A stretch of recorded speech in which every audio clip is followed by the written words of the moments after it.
Hello and welcome to Stephen's Online Breakdown. It's a pleasure to be back with you here on the internet. And it's been a while since I've been live streaming. In case you don't know who I am, I am who am I? Okay, hey, I'm Stephen Stubbs. I'm your host, and I'll be with you every morning from 10:30 a.m. to 1 p.m. It's a little bit late today. I had a few technical problems. So I'm going to hopefully iron out all that in the coming days and indeed weeks. So I hope you can hear me loud and clear. This is what you call in the industry a soft launch. Okay. A soft launch is a way of, testing all your technical attributes, such as your microphone and your various camera angles and so on, such as we got a close-up in case I need to say something dramatic. We got a close-up. We got the wide shot, of course. We have the chat on screen here. At the moment, no one's watching, so that's fine. As I said, this is a soft launch of my new show. So what is my new show? My new show, let's just check some sound effects. Sound effects are working okay. Great. So this is Stephen's Online Breakdown.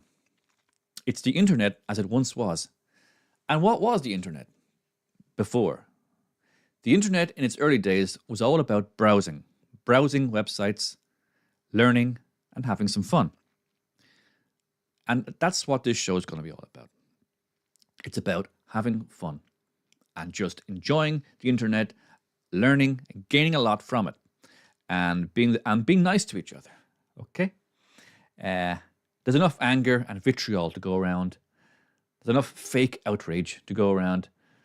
There's enough clickbait to go around. And in fact, I will be leaning into a lot of that in the coming days and weeks and indeed years to really emphasize what we've missed, what we're missing in the good old days of the internet. So I hope you're with me so far. In fact, there is nobody with me so far. Am I live? Let me see. Let's need to double check this. This is a soft launch, ladies and gentlemen. It's nothing to be worried about. I know most of you are in work or in school, in fact, and that's fine. You can tune in on your phone and just put in a little earpiece, and you can listen to me speaking as well. So that's great. I'm just going to double check that everyone is okay. Everyone is no one's watching. That's fine. This is a long-term project by myself. So the reason I'm live streaming again is that it's something I enjoy doing. It's something, as I reflect upon my creative life. In case you don't know who I am, I am Stephen Stubbs. Let's put my name back up. I'm Stephen Stubbs. I'm the host of the show. I'm an award-winning multimedia creative. In fact, my awards are right behind me there. Actually, you know what we need now? We need a little bit of music. I knew there was something missing. I prepared a nice selection of ambient music to play in the background to better help us think and bond as a community. Here we go. Not too loud. Not too low either. You can tell me if it's too low, because it's not much point in having music if you can't hear it at all. But ambient music is meant to be played low, according to what I hear, what I read. I read lots of ambient news stories. So we're back.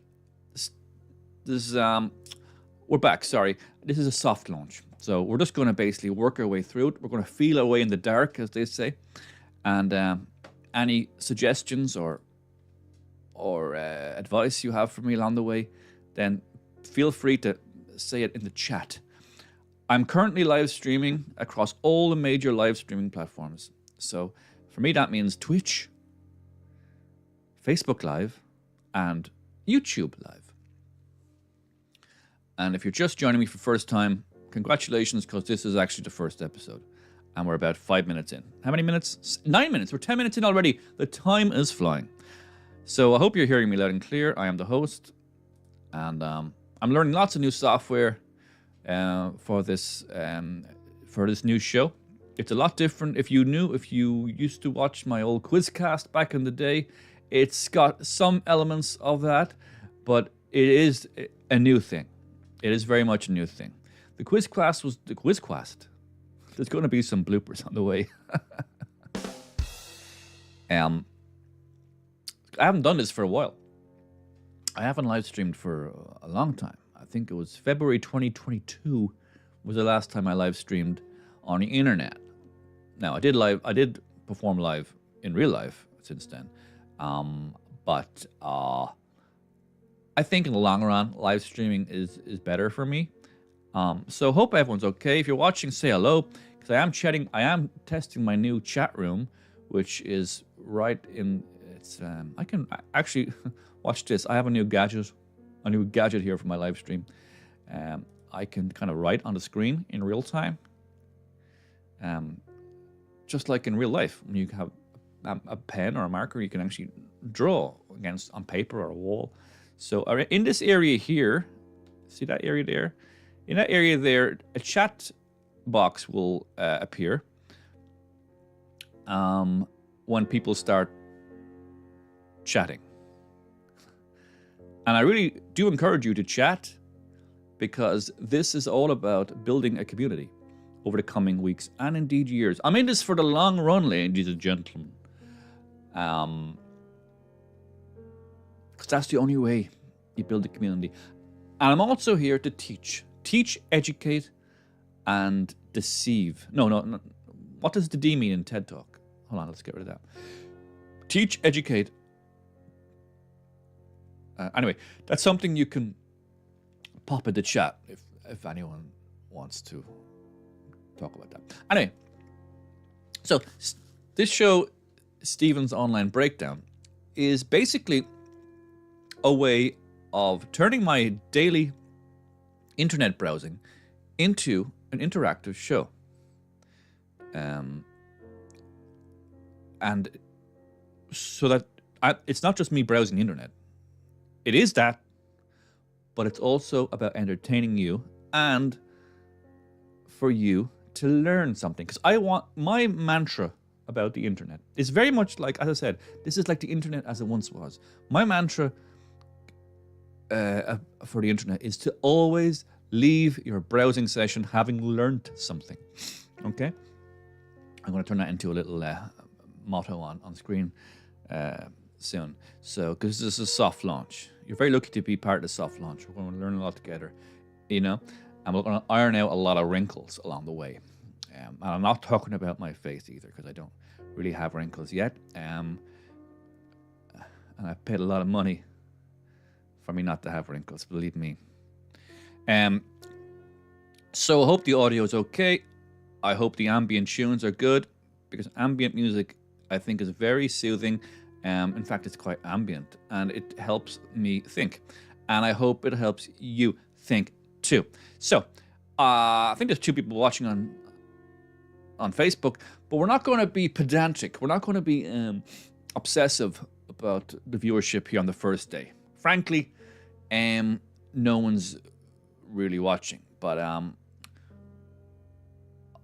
so I'm new to Twitch. If you're watching on Twitch, congratulations. I don't fully understand Twitch. To me, it's pretty much like a monkey looking at a Sudoku puzzle. That's how I feel when I'm looking at Twitch. But I'm here to learn. It's about me learning as you learn and are entertained simultaneously. Because as I said, that's what a really valuable internet browsing session should be about. Learning and being entertained. Okay, so that's great. So we are gonna start off.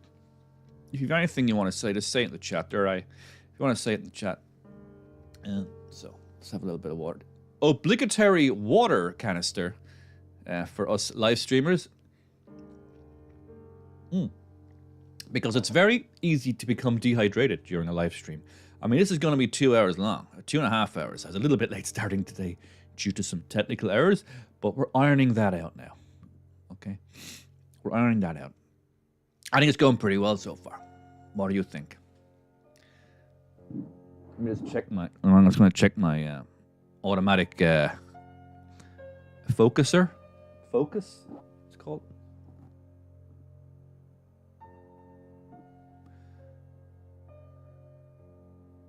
Yeah, I think that's focusing automatically through the miracle of technology. So, the way I start my internet, as I said, this is about me browsing the internet and trying to make it entertaining to you. So, how do I browse? So, what do I do when I log in the mornings? Well, I check my emails, of course. Now, that's not something you need to see. So, I need to have some privacy. But what I do is first of all, I need to get a thorough update on all the latest celebrity news and gossip from, you guessed it, the Daily Mail website. So, if you could just bear with me now, and I'll just log on to that. So, let's see where we go from here. Showbiz.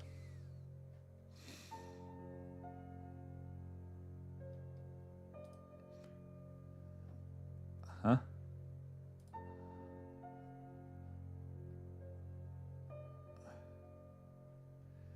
Okay, so let's start off with some entertaining showbiz news.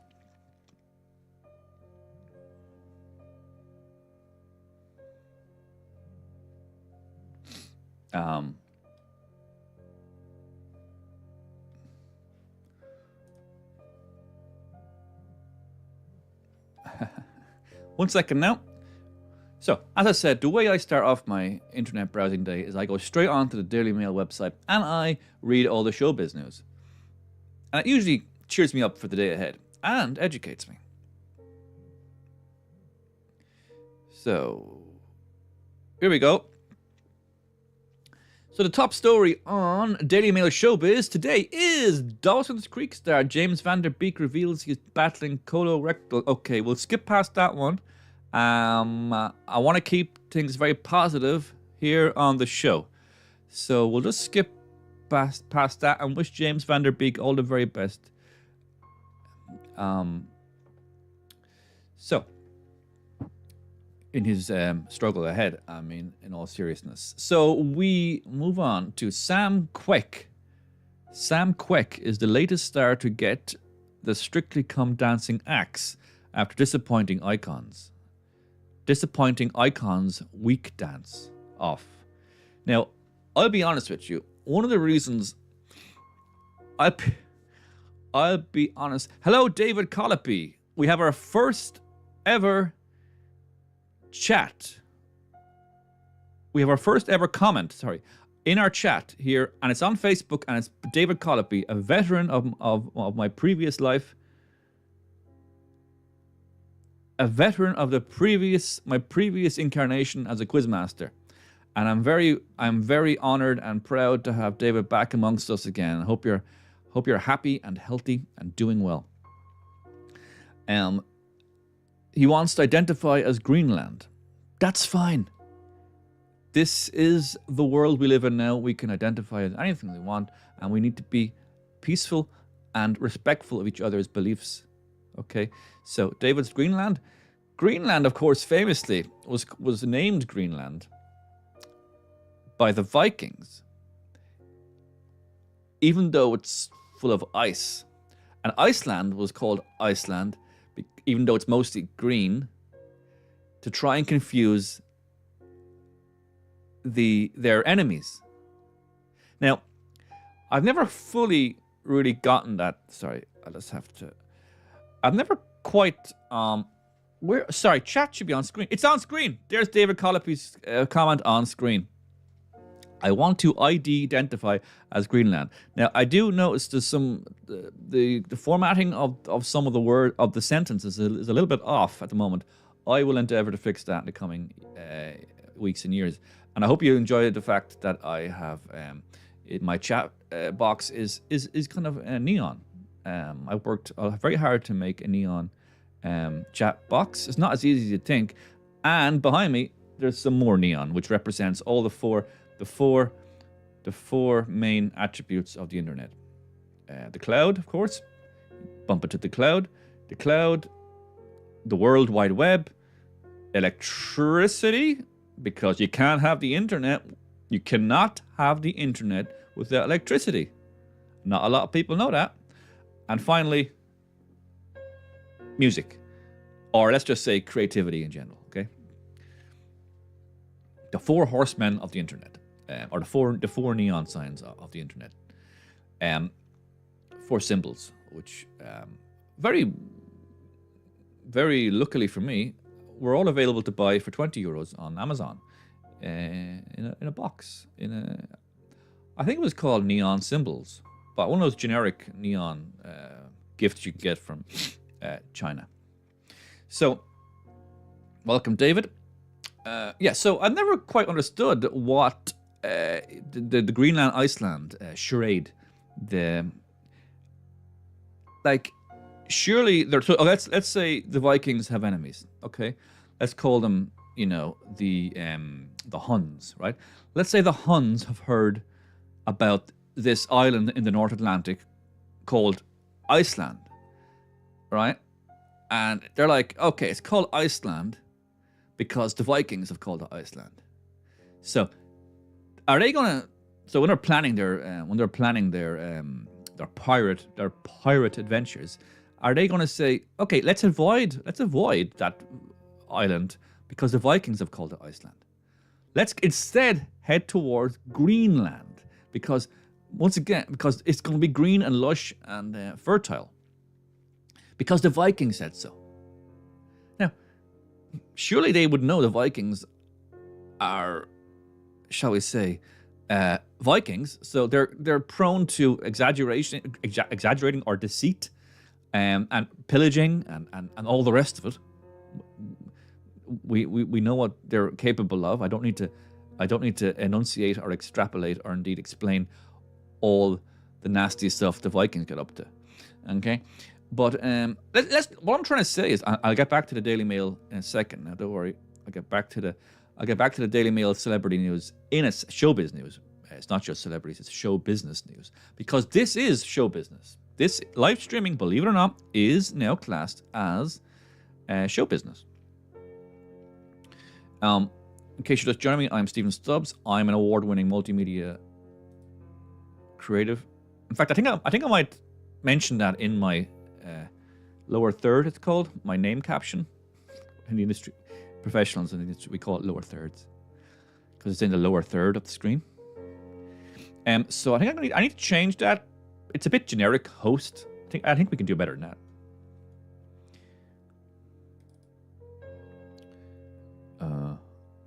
So I would say award-winning host. Award-winning host. Oops. Just talk amongst yourselves there.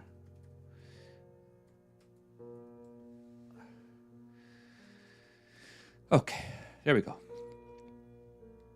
Stephen Stubbs, I'm an award-winning host, and there actually my awards are there. Okay, we'll cover that in the coming weeks and months and years. It's not something I want to draw attention to, but Ricky Gervais does it. Ricky Gervais has his awards behind him. Richard Jervis actually is how I pronounce his name. I remember Richie back in the 90s when he used to be on obscure London radio stations, and he used to be on a show called The Friday Night Show, giving his banter about gossip, about celebrity gossip and stuff like that. But back then, I knew him anyway. I knew him on the London comedy scene as Richard Jervis, and then suddenly, Richie Gervais, a bit like the Farage thing, Michael Farage, Nigel Farage. I remember him as Nigel Farage back in the 90s. Anyway, I'm Stephen Stubbs, and I'm an award-winning host. So I'm back.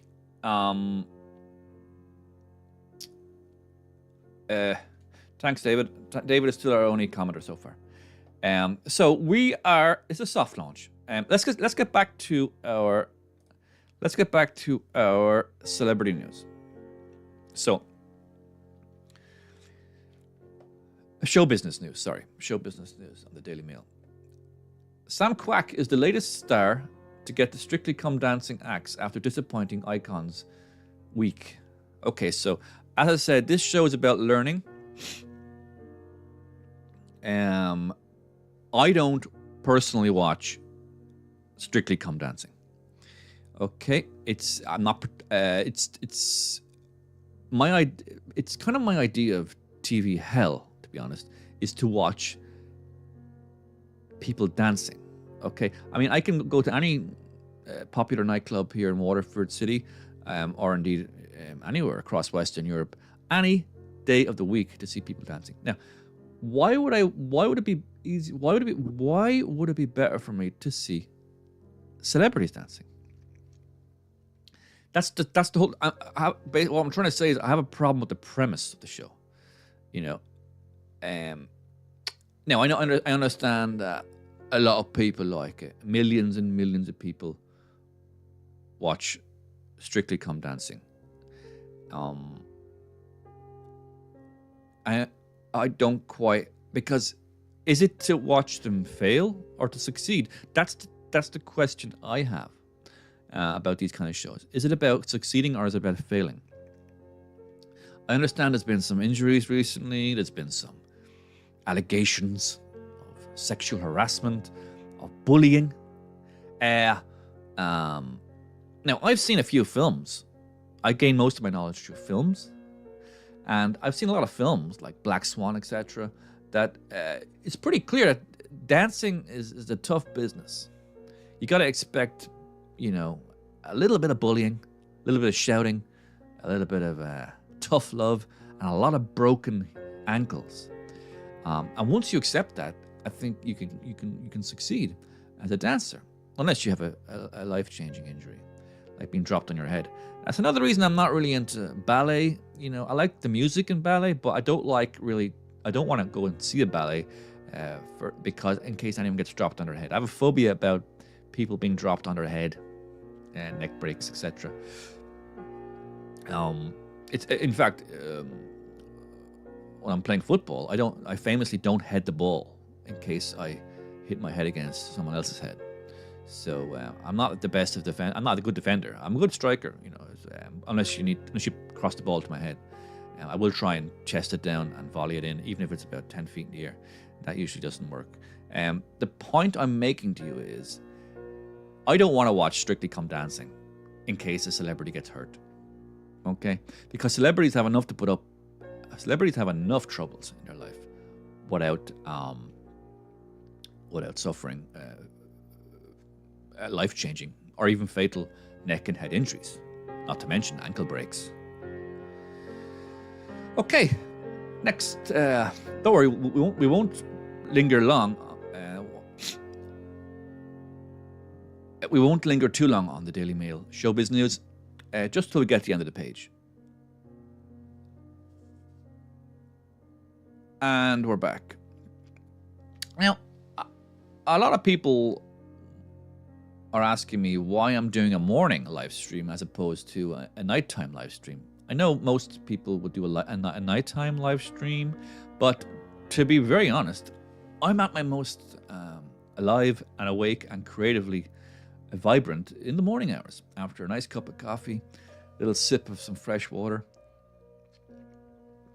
and I'm ready for the day. As an older man now, I find to wilt creatively a little bit after 6 p.m. after the Angelus, and but to be more honest, I'm kind of free between 10:30 a.m. and 1 p.m. At nighttime, I got other business to be doing. You know what I mean? But the point I'm making to you is I think it's good to have a morning show because it's something you can tune into, like a radio station. And in fact, live streaming is pretty much the radio. Like if you're watching this in work, you don't need to watch it. You can just listen to it, and I'm pretty sure you can work away without anyone even noticing you're listening to this show. Now of course now and then you might giggle and laugh, as I say something witty, or if I tell you something really interesting, which I will later. Don't worry, it won't always be celebrity news. We're going to learn some stuff together. As the day goes on, you will learn something, and you might go, you might just kind of go, yeah, well, I didn't know that. I'm glad I know that now. And people might near you in work might say, what are they watching? What are they listening to? It's obviously something entertaining, and it's also something educational. And if that happens, please do direct them towards my YouTube, Twitch, and Facebook. I might go live soon on Twitter as well, or X as it's called, apparently. I just have to figure out the technical aspects of that, because it involves a little bit more than just logging in. I think you even have to pay for it. And I have a distinct instinctive reaction to paying for Twitter. Not just because of Elon's hostile takeover and all the shenanigans he's up to on that platform. But we're not here to talk about politics. I'm not even going to mention the US presidential election tomorrow. Well, I might mention it tomorrow. I might mention it even more on Wednesday. But it'll be in a passing, educational, and entertaining way. We're not here to sow divisions amongst my community. My community is currently one, but that's fine. Thank you for watching. This show will take many weeks to garner a community. But anyway, thanks for joining us. Anyway, so this is the soft launch, and I'm Stephen. I'm the host, award-winning host.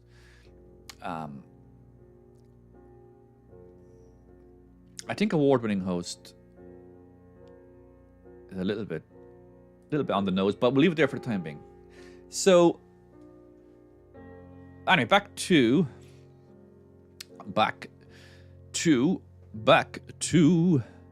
the celebrity gossip on showbiz news. Sorry, the show business news on the Daily Mail. The Daily Mail website is the most popular website in the world, I believe. Is that true? Actually, let's just check that.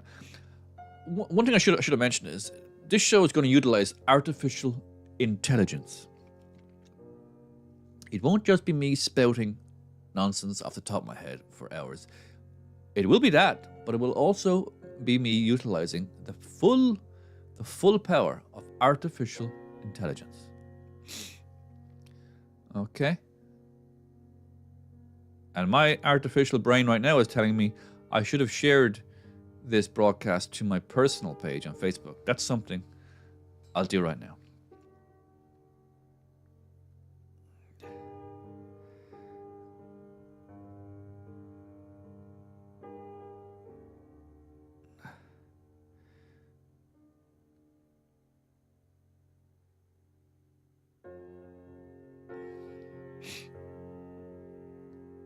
Yeah.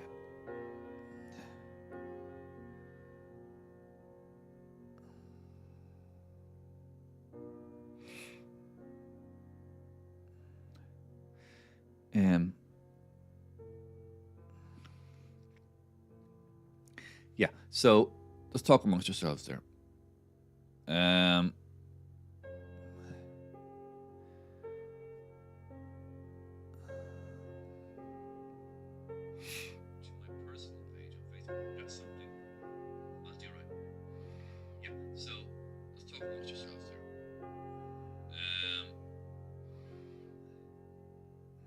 Okay, Stephen's online breakdown, soft launch. That's something I should have done at the start, really, because believe it or not, a lot of people would have turned off their notifications for live shows, live streams. Okay, Stephen's online breakdown, soft launch.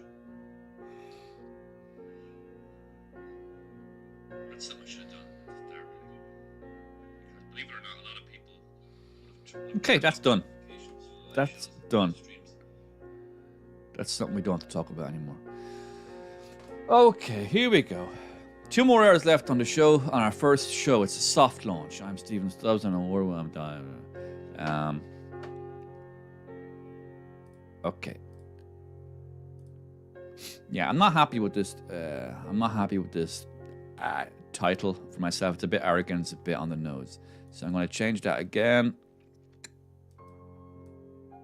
I'm going to change that to what I really am. I'm a multimedia creative.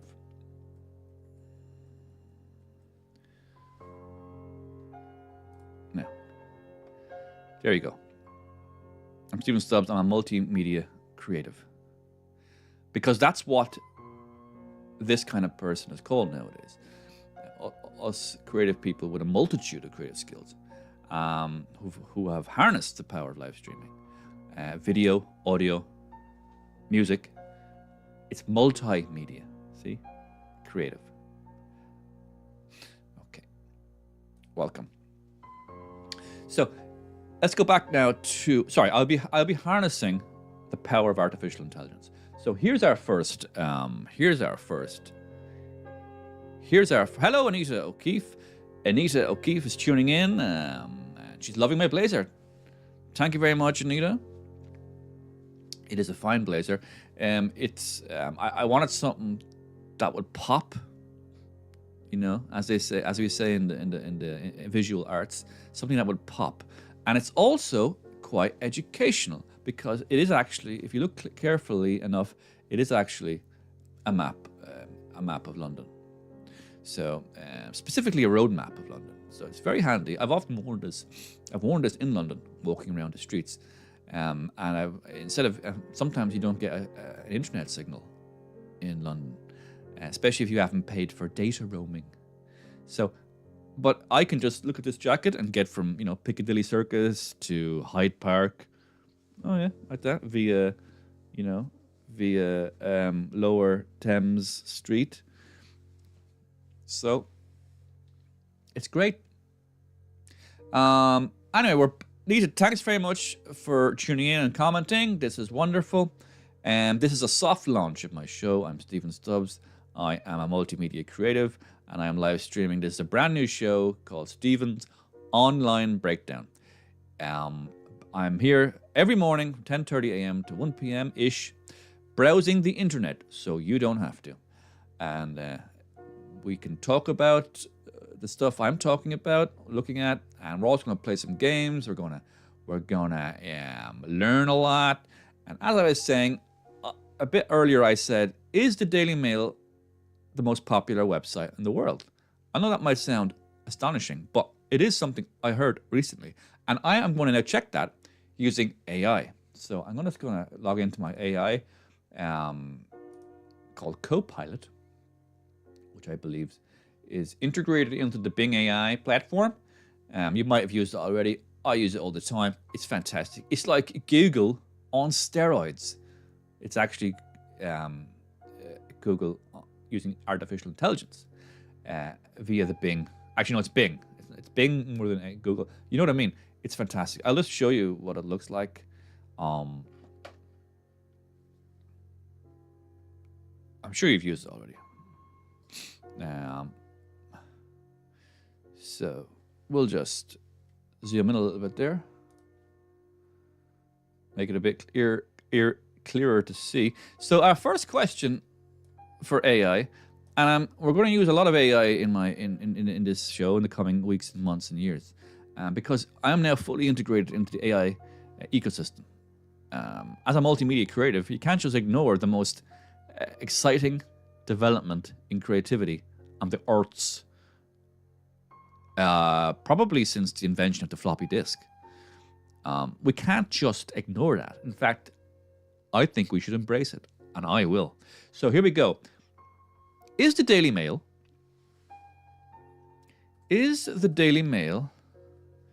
I mean, and you don't need to worry about capitalization or commas. AI has been trained on our bad grammar. Is the Daily Mail the most popular website?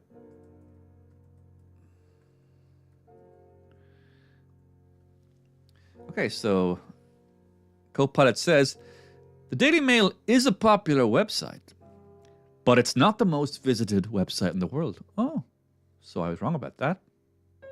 As of September 2024, the most visited website is google.com, followed by youtube.com and facebook.com. The Daily Mail ranks much lower on the list of most visited websites. Is there something specific you were curious about regarding the Daily Mail? Okay, so obviously Google's more popular than the Daily Mail, obviously, and YouTube and Facebook, etc. Obviously, I mean, I don't really count them as websites. They are ways of life. They are as integral to our lives now as putting our socks on in the morning. So I wouldn't even, class them as websites that we visit. They're just part of who we are. Okay? So let's say, is it the most popular showbiz? Is it most popular for showbiz news?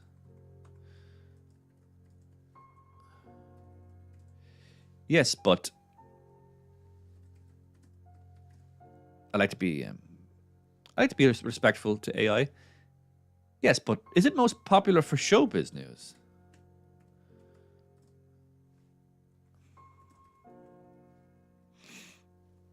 And it will just know it means Daily Mail.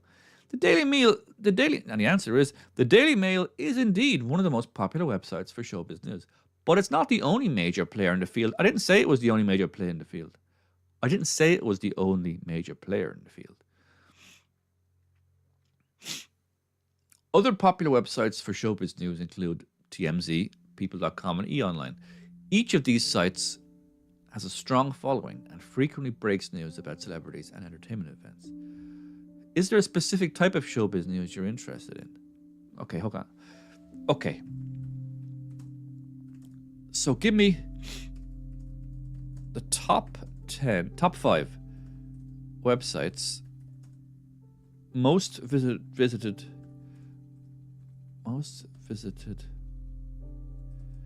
websites for celebrity news. Here are the top 5 most visited websites for celebrity news. TMZ, People.com, eOnline, Hollywood Reporter, US. Okay, so Daily Mail is not even.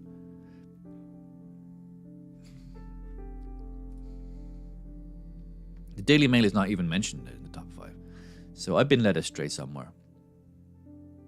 Probably led astray on Google, which is inferior to AI, Bing, or Copilot, it's called. So I need to reevaluate that. Anyway, thanks to everyone for watching so far. This is a soft launch of my new show, Stephen's Online Breakdown. I am Stephen Stubbs, the aforementioned. I'm a multimedia creative.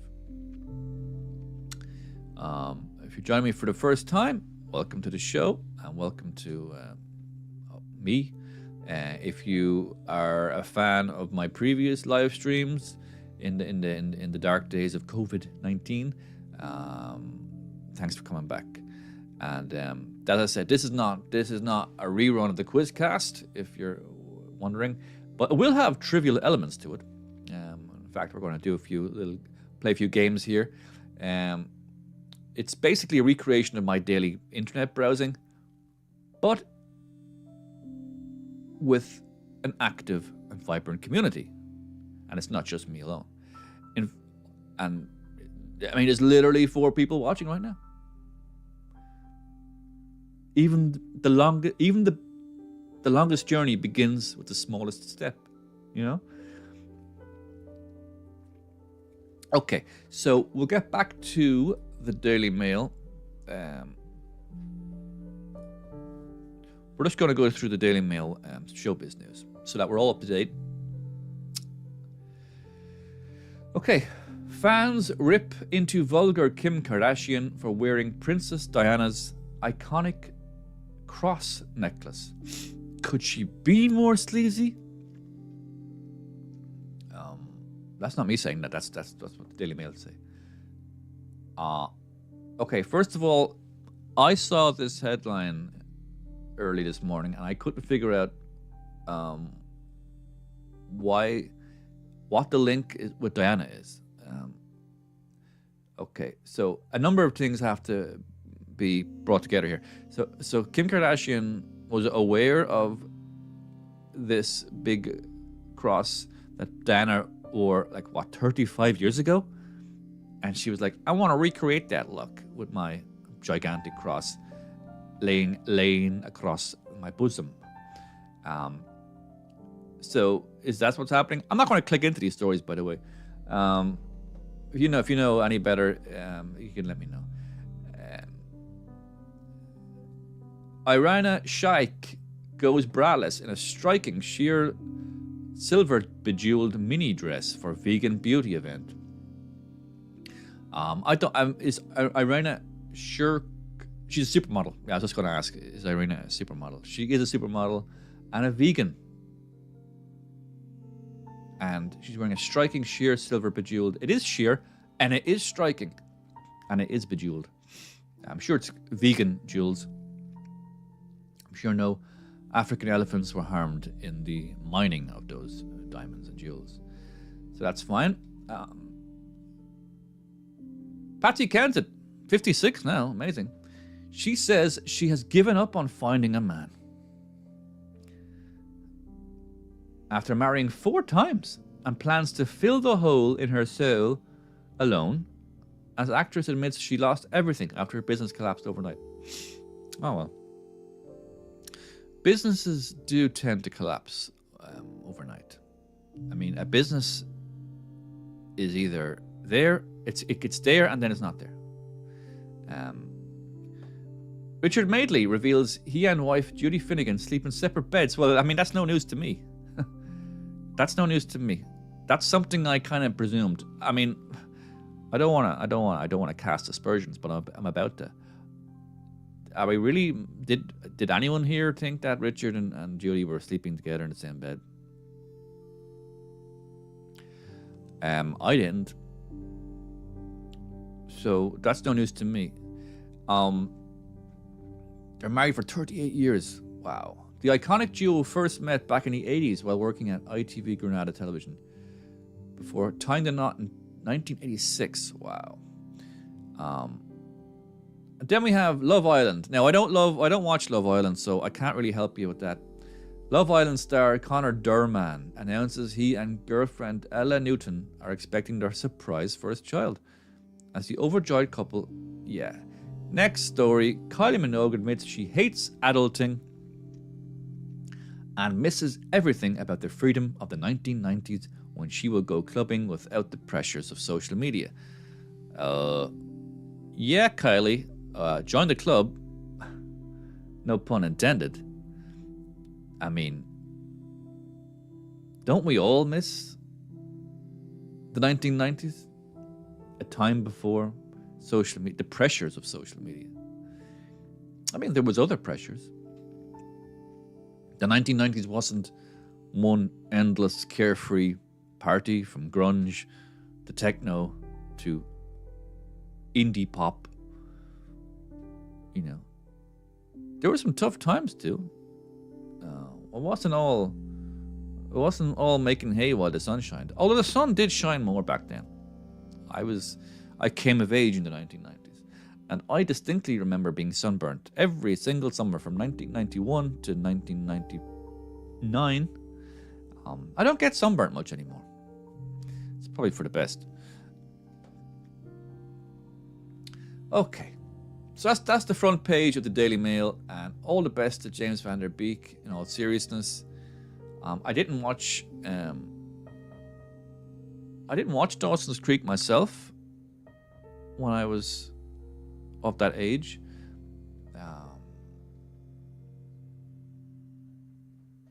So now we're going to play our first game of the day. Oops. So not that. No, I'm going to show you a little game I like to play every morning, because I have a background in film and television. So I like to keep up to date with film, celebrity news, actors, what's coming down the pipeline, as we say in the industry. And one little game I like to play just to keep my oar in on film knowledge is a game called Framed. Framed, it's called. So let's log in with that. Framed is right here. And here we go. This is Framed. Framed, as the name would imply, is a movie knowledge game that involves the individual frames from movies. You get 6 guesses. Yeah, 6 guesses. You get 6 guesses to get 6 guesses to get it right, obviously. And you type in the answer, and if the answer is correct, it'll say correct.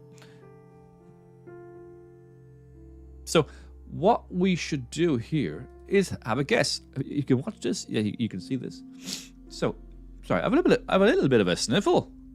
I have a little bit of a sniffle this morning for the soft launch of Stephen's Online Breakdown. In case you're just joining me, this is Stephen's Online Breakdown. This is the first episode, a soft launch. It's a way of teasing out. All the wrinkles, if there are any wrinkles. Teasing out the wrinkles, growing the community, making the community aware the show exists, and preparing you for the daily routine of watching it. So we've just done the celebrity showbiz news on the Daily Mail website, which we discovered is not the most popular celebrity website in the world. I thought it was, but AI told me differently. We're going to integrate AI a lot into this show. So back to the first game I like to play every morning is Framed. So here's the first frame. Sorry, not the first frame from a film. Here's a frame, a random frame. I think it's randomly generated. A random frame from a movie. If you're watching, say hello, say hi. I have fully integrated all the chats. We're currently live on Twitch, Facebook, and YouTube. Testing. Yes, I think the microphone is perfectly placed. They say about 6 inches from the mouth. So, does anyone have any guesses here? Hello, Rachel Gardner de Bromhead. Welcome to Stephen's Online Breakdown. It's a brand new show here across all the major platforms. And this is the first episode. It's a soft launch. So don't be too hard on me. And I won't be too hard on you either. It's a soft launch. We're going to iron out some wrinkles. This show is going to go for at least 5 to 10 years. So here's Jurassic Park. Rachel has an audacious guess. She's saying Jurassic Park. Trespassers will be eaten. Hello, Will Fahy. Will Fahy has just logged in to say hello. Thanks very much, Will. This is the first episode of soft launch of my new live stream show. Browsing the internet so you don't have to. That's the logo, the motto. I'm Stephen Stubbs, in case anyone doesn't know. Okay, so Rachel is saying Jurassic Park. Now, I would think no, because the whole idea of Jurassic Park is that the visitors would not be eaten, or the trespassers would not be eaten. Weren't they trying to downplay the dangers?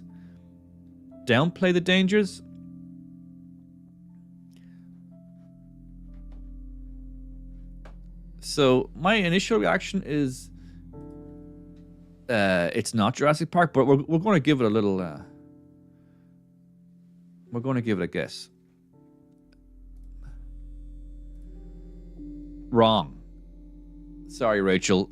Jurassic Park is the wrong answer. I'll say that again for a bit more dramatic, bit more drama. Sorry, Rachel. Jurassic Park is the wrong answer.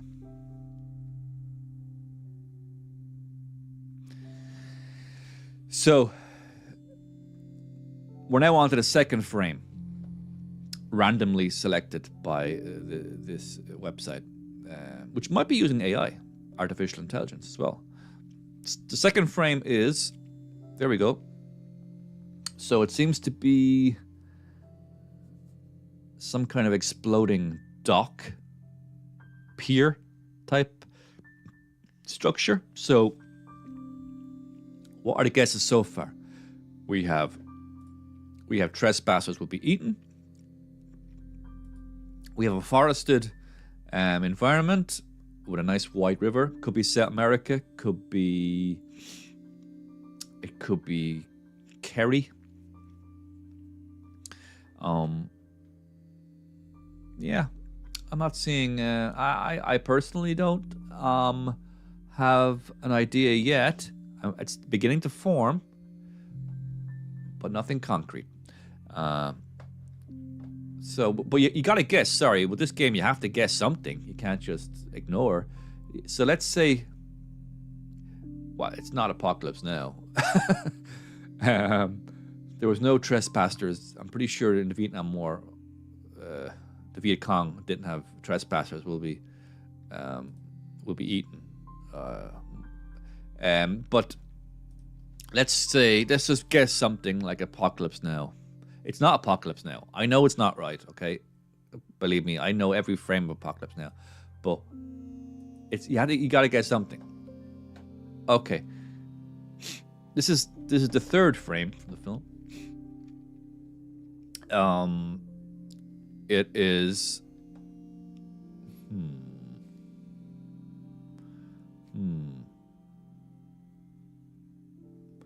Okay, so we got tigers. Sorry, we got tigers? We got crocodiles. We got a man's slacks, very neatly ironed slacks. To me, it looks a bit like. Could this be a 1970s movie? No. I think it's a film that's trying to be, that's trying to look a bit like a kind of a retro 1980s feel. What's that film with the killer crocodiles? There's not a lot of films. Actually, there's not a lot of films with killer crocodiles. It's something like Plane.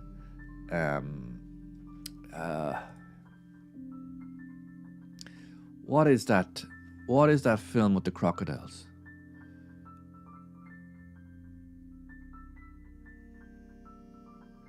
Placid. It's coming to me now. Something like Placid Lake. Lake Placid. Let's try Lake Placid. I think Lake Placid is about a theme park, or a park. Oh, it's not there. Let's just guess any show with lake in it. Lake. No, not naked. Lake. Eden. Let's just say Eden Lake. It's not Eden Lake. Ah. Now. I feel like a proper idiot. A proper idiot.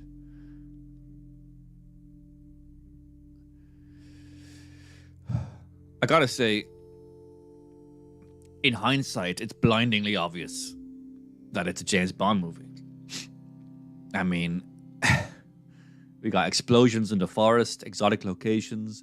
We got that beautiful 35mm grain of film, that beautiful oversaturated look.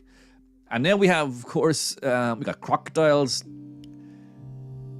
We got, many villains, many bad guys in the Bond movies were fed to crocodiles. So now we got, so this is a huge guess. I mean, sorry, this is a huge clue. In case you're tuning in for the first time, we've guessed Jurassic Park, Apocalypse Now, and Eden Lake. Now, I knew two of those were wrong, but you got to guess something on this game, So it's now quite clear it's James Bond. Okay, it's James Bond. It is what? So I'm pretty good with my James Bond movies, but the early 70s, mid 70s, I'm not so good on those ones. Now, I would say this is a very, very early James Bond film. We're talking, I think Live and Let Die was his first film. I think Live and Let Die was Roger Moore's first Bond film. Correct me if I'm wrong there. But I think Live and Let Die was Roger Moore's first Bond film. And is that Jane Seymour? Is that Jane Seymour? Is that Jane Seymour there? Oops. Is that Jane Seymour there? Pretty sure Jane Seymour was the female lead in Live and Let Die. Well, the best way to find out, ladies and gentlemen, is to type in Live and Let Die. Live and Let Die. Fabulous song by Paul McCartney, of course. When I was young and your heart was an open book. What a great line that is. When I was young and your heart was an open book. I mean, Shakespeare will be proud of that. So let's guess Live and Let Die, shall we? Hey! Winner! Winner! So when you've guessed correctly, it kind of gives you a link to other games you can play. Instead of just telling you, oh yeah, you got it. You got it. You got it. It does say you got it. You got it. So congratulations, everyone. Well, specifically me. Because we only had one guess from our viewers, Rachel de Gardner Bromhead. She guessed Jurassic Park. The answer is Live and Let Die. Okay, so now we'll go on to the next game that I play. I play a game called Faces. Now, this is a fun game. In case you're just tuning in for the first time, this is Stephen's Online Breakdown, and I am a multimedia creative. There you go. I'm Stephen Stubbs. I'm a multimedia creative, and this show is all about me browsing the internet, but in an entertaining and educational way. And what better way to be educated than to learn about celebrity faces? So, in this game called Faces, we have to guess which two actors have been digitally merged. Not physically merged. That would kill them. They've been digitally merged. We'll just zoom in a little bit if we can. Oops. There's going to be ads. I haven't paid for these games, so there's going to be some ads along the way. You just have to ignore that. I think we've all kind of learned to kind of block ads. We got our own kind of internal ad blocker now on these websites where we just don't really see the ads anymore. Although I'm getting the urge to buy some stuff from Screwfix. Ooh. Great value heating at Screwfix. I do need some good value heating. Anyway, back to the game. So we have two actors merged together in this. Oops. Let's go back. Yeah, I think you can see all that. Yeah, it's fine. So you got 5 guesses on person 1, 5 guesses on person 2. So we'll start with person 1. So we got some clues here, not much. We'll get more clues as we go on, but the first clue is female. Okay, so the person on the left is female. Now we don't know if that's referring to their hair or face or eyebrows. Which part of them is female? We don't quite know yet. I'm guessing it would be the hair is female. Now I think that looks like a kind of a. I think that it could be a Kate Winslet hairstyle from the late 90s, maybe. No, sorry, I mean the late 90s, when she was dressing down a little bit and letting her hair fall in a more natural way. I think Winslet. Kate Winslet, isn't it? Kate Winslet, yeah. I think it could be Kate Winslet. Let's have a look. Kate Winslet. We got 5 guesses on each. 5 guesses on each. No, that's wrong. Your guesses. Kate Winslet. Wrong. Okay. Let's go to person 2. Now, person 2 is definitely a male. Yes, that's a male. We can see his male. We can see his male. His male.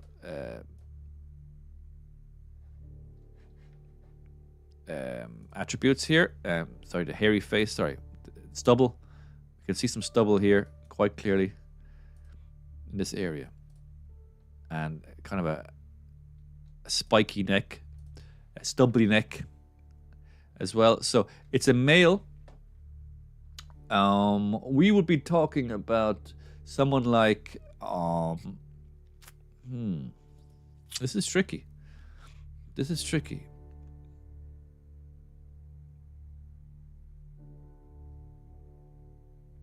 Has anyone got any guesses there?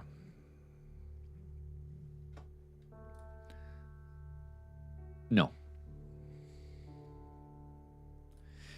Hello and welcome to the show. If you're just joining us, we're here till 1 p.m.-ish, and this is the soft launch of my new daily live stream show, Stephen's Online Breakdown. And right now, we are trying to guess which 2 celebrities, or which 2 actors, make up this digital Frankenstein. We've already guessed, we've already guessed Kate Winslet. It's not Kate Winslet. We're now on to the male part of the celebrity. 5 guesses left. So we got a. This is tricky. He really doesn't. I'm not getting any clues here in my mind at all. I'm gonna guess Matt Damon just to get the ball rolling. Let's say Brad Pitt. Actually, I mean that could be Brad Pitt's hair. Brad Pitt did have hair like that. Let's see what happens. Oh. Okay, so he was born 9th of July 1956. So he was born in 1956. That's our second clue. So the male part of this person, this amalgamation of 2 famous actors, was born in 1956. So that kind of that eliminates Tom Cruise, because Tom Cruise, I think, was born in 1954. He's 60 this year, isn't he? Or 61. So a little bit too old. 56 would mean he's 58. So it could be someone like George Clooney. Let's go with George Clooney. I have a memory of George Clooney wearing a black jacket and shirt a bit like that. I've got good memory for clothing sometimes. As you can see, I'm a bit of an aficionado in that regard. So let's type in George Clooney.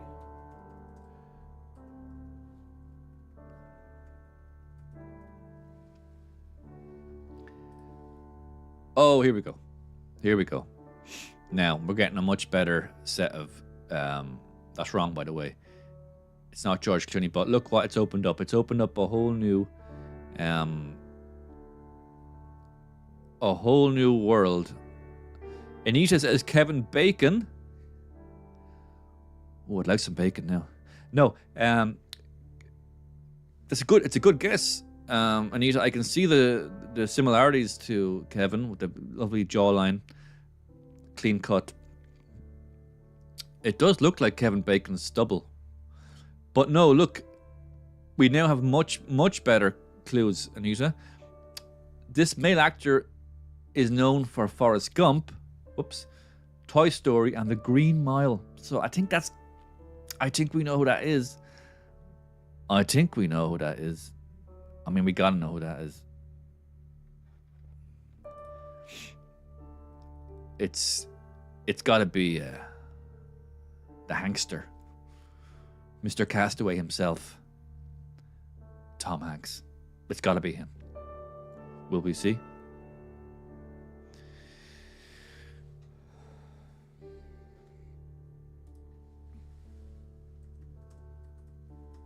It's got to be Tom Hanks. I would bet my good pair of runners that's Tom Hanks. Okay, it's Tom Hanks. So that's one half. That's one half of the face. So we just have the female side of this person, and we all have a female side. So the female side of Tom Hanks was born in 1972, 26th of September 1972. So that would be, yep, you're correct, Anita. It is Tom Hanks. We got there.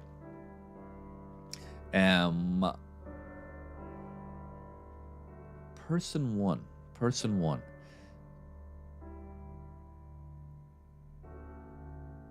Sorry, so they're 1972, so that means they're 40, they're 52 now. My God.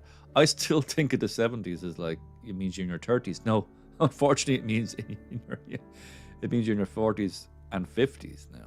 Isn't that kind of scary for those of us who were born in the 70s? I'm not saying I was. I'm just saying it is scary for people who were born in the 70s. I don't discuss my age in mixed company.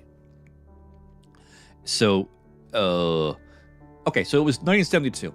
It's a female actress born in 1972, so she's 52. I'm going to go with someone like Cate Blanchett.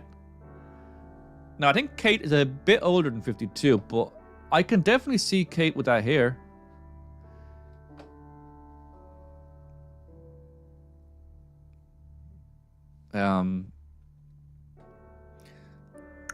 Now I know there might be a bit of a delay in what I'm saying and what you're saying back to me, but I have it at the highest. It's called latency. I've got it at the lowest latency possible for multi-stream. So it's meant to be 5 seconds latency, which means if I ask a question, 5 seconds later you'll hear it. So that's a lot better than 15, 20 seconds, the way it used to be back in the old days of live streaming. So forgive me if I'm a little bit slow to respond to you. But I'm guessing Cate Blanchett. Let's try it. Cate Blanchett. I believe that is the correct spelling of Cate Blanchett. No, I'm wrong. Oh dear. Yeah. Yeah. So Anita's asking, who is the blonde lady from Cold Case? It's a good question, Anita. Who is the blonde lady from Cold Case? Now, I watch a lot of TV, believe me, but I don't watch Cold Case. I'm presuming Cold Case. I vaguely know about it. I presume it's a TV procedural show. It's called a police procedural, where a cast of characters, complex characters, or a main character, complex main character haunted by a past. They are investigating cold cases, which are cases that have been on the back burner for years, decades, sometimes, where the killer has never been caught. And there's a dedicated team of cold case officers who investigate these cases that are not actively being investigated by other cops. But the cold case department are actively investigating. So, what I'm trying to say is, Anita, I don't know who the blonde lady from Cold Case is, but I don't think it is her anyway, because, yeah, she has hair like that. Okay, yep, I can totally see what you're saying. That is the kind of hairstyle a person as the head of a Cold Case team would have. You know, not too fancy, just nice and simple. Because you're dealing with a lot of, visits to the morgue or something like that, or to, you need to have you don't want to be too glammed up on cold cases. But Anita, what's happened since you spoke? Can't think of her name, but she has hair like that. Yeah, but where are we? Sorry. Since you gave that guess, Anita, we've got a much more dynamic clue here. This actress is in Iron Man 3, 7, and Iron Man. So she's in 2 Iron Man films, which is a dead giveaway. A dead giveaway. And 7. Yeah. Indeed. I think we all know who it is now. It's got to be her, isn't it? It's got to be her. Now, she's in 7. Yeah. It doesn't end well. It doesn't end well for her in 7. Spoiler alert. Iron Man. I don't think I've even seen Iron Man 3. I have seen it, but I've never. I don't think I've seen it. It's probably the weakest of the Iron Man films, I believe.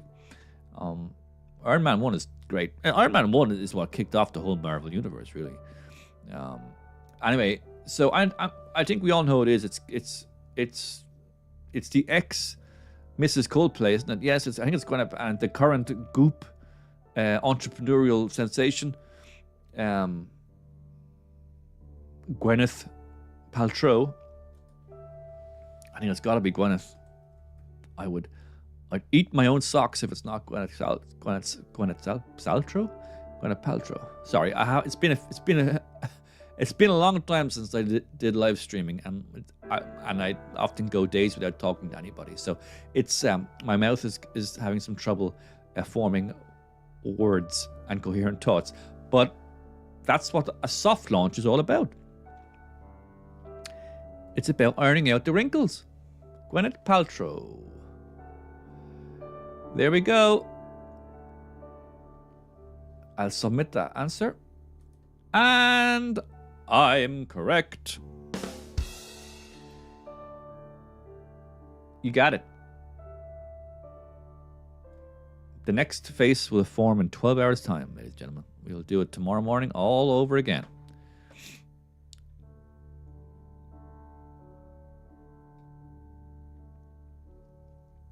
Thank you, Anita, for those guesses. They weren't correct, unfortunately, but you did. You have now.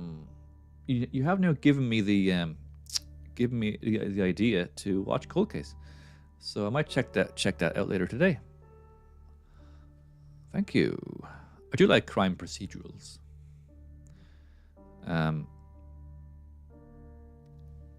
Very good. Wow, we're already 90 minutes into this show. Well, 1 hour, 17 minutes. I was a little bit late starting due to some unavoidable technical errors that I should have avoided. Thank you to everyone who's been watching so far. No one's watching on YouTube. By the way, if I want to try and push the YouTube channel a little bit.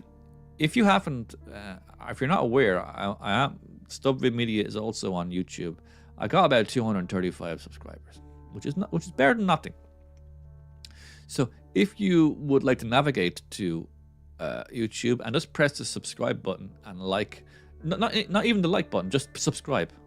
That would be awesome, because I want to try and build up my YouTube subscription over the coming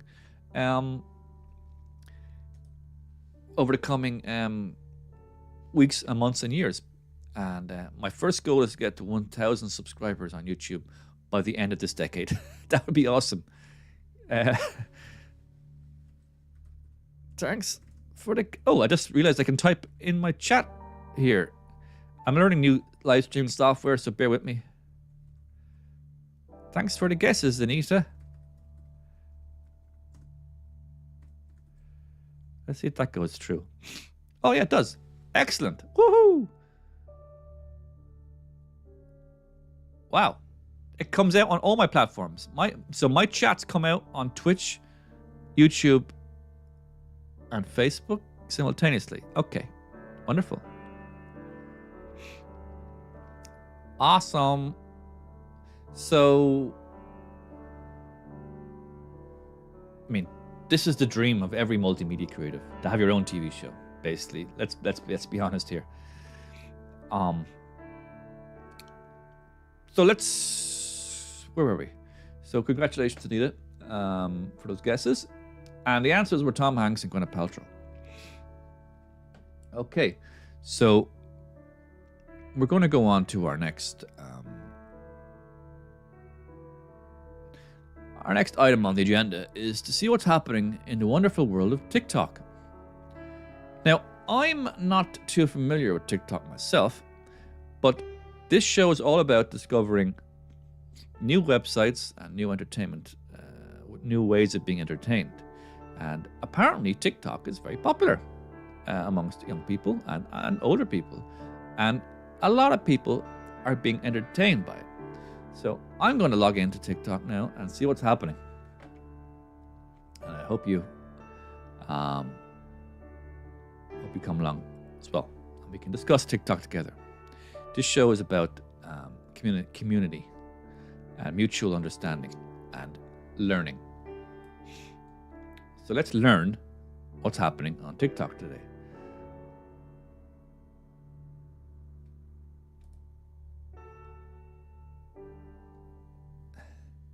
So, yeah, I'm not too familiar with TikTok, how it works, etc. But I can see that it's now broken into different categories. So, a lot of people avoid TikTok for multiple reasons, as in they think they're too old to be on TikTok, or they don't understand they just don't understand what the hell is happening on TikTok, because it's like in your face and quick and fast and bright colors and in a kind of a young person's language that they just don't understand. But I'm also like that, but I can't ignore it. You can't ignore TikTok. You got to be part of it. If you want to be on a vibrant member of the internet community, which I do, and you do too, I think, you have to just embrace it. So let's embrace it. Now there's lots of categories here, so I'm just going to go with comedy, because hopefully there's nothing too bad, as in we don't want to see some horrific violence or anything on TikTok. I know that's happening there as well. So hopefully in the comedy tab, we will just see nice, funny things. Nice, funny things. So, the face of a man who has no clue what he's done wrong.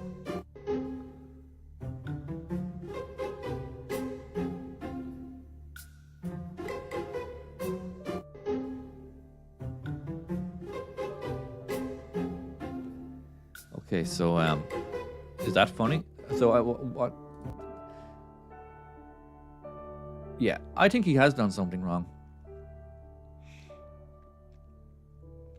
The first thing he's done wrong is he should be telling his friend to stop filming him, because it's going to be on TikTok.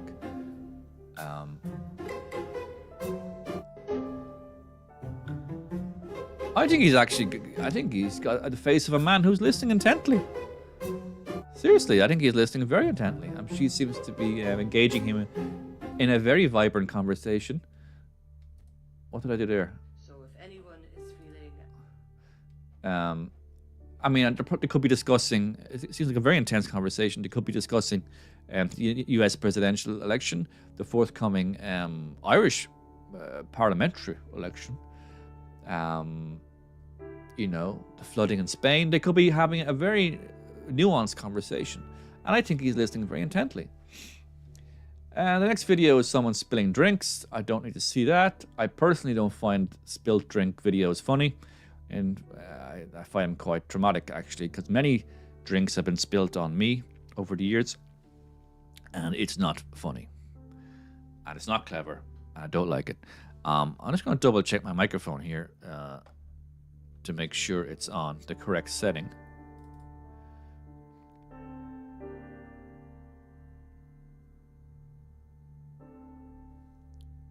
So this is what the soft launch is all about. It's about...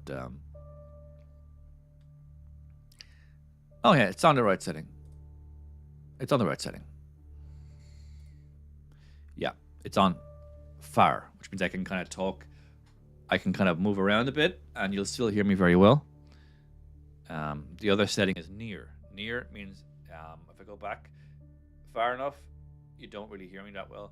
And I gotta be in really close on the microphone. But that's a little bit. But we're not recording an ASMR.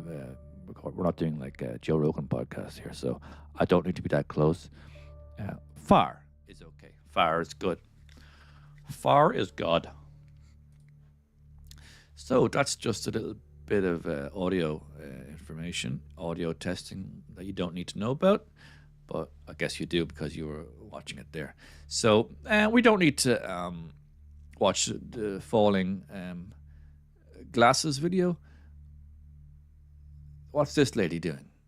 When I'm getting chased by a serial killer, but it's just angry. Right. And then I think she then puts her top up. Right. We don't need to see that. Okay, here's a weightlifting comedy. Oh.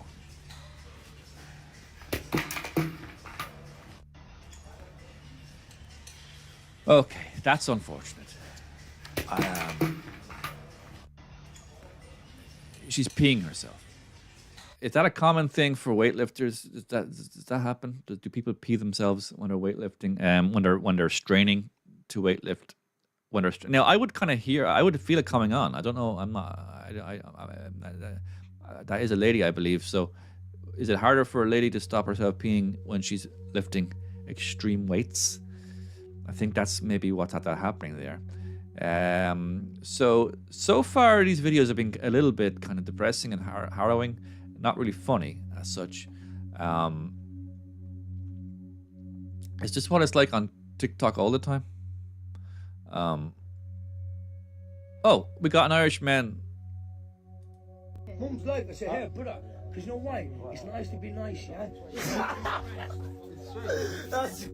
It's nice to be nice. That's true. Nice to be nice.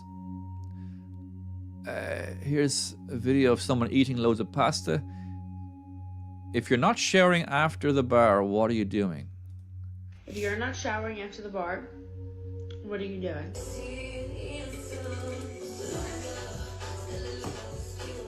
If you're not showering after the bar, what are you doing?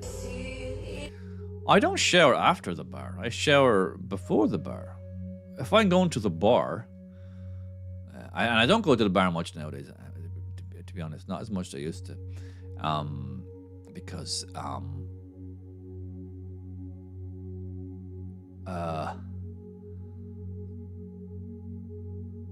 I spent a lot of my time in bars over the years, and I just do a lot more shopping nowadays. So I need that beer money for like shopping, Aldi, Tesco, etc., etc. For food, I guess is what I'm trying to say. But my point is, what am I saying? Oh yeah, sorry. When I used to go to the bar, I used to shower before the bar. So is she asking rhetorically, if you're not showering after the bar, what are you doing? If you're not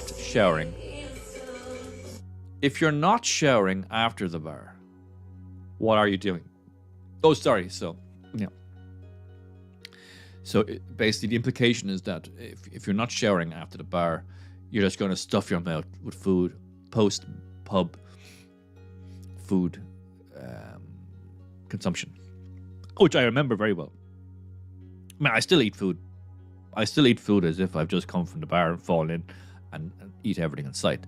But I'm not actually going to the bar. I'm just eating. I've got a big appetite in it. I've got a huge appetite for a man of my height. Anyway, so I kind of understand what's happening. Oh, so it's, I guess that's funny. Utah moms on November 1st.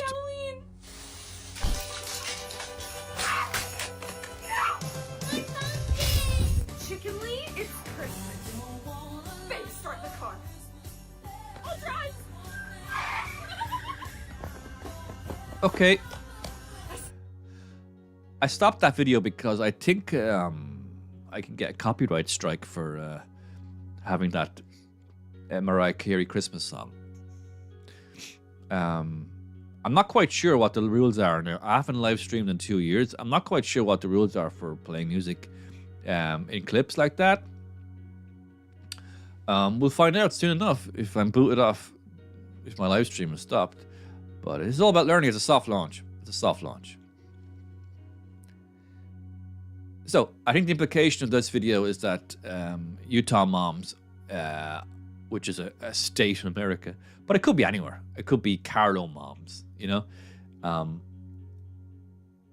think the implication is that once November is kicked in, moms go crazy for Christmas. You know, they're out there cartwheeling to the store. What is she doing here? Halloween. Oh, once Halloween's over, yeah, it's straight into the Christmas rush. I think that's the implication. Carlo, yeah. Carlo moms in particular go crazy for Christmas. You know, speaking of Carlo, I didn't know Carlo was a county. For a long time, I didn't realize Carlo was a county. I thought it was just a town. County Carlo. So that was, anyway, Irish geography can be very confusing sometimes. Anyway, so I think that's the implication. She's excited. She's stealing Christmas decorations. She's climbing up the stairs. She is a veritable like a Christmas cracker. She is, and her husband, as usual in these videos, is bemused and a little bit frightened and confused for comedic effect, of course.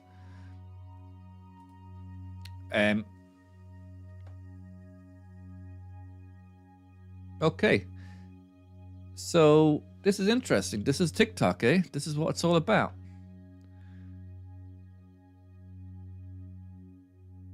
Oh, James Charles. Yes, I've heard about this guy. He is a very popular influencer, internet influencer, James Charles.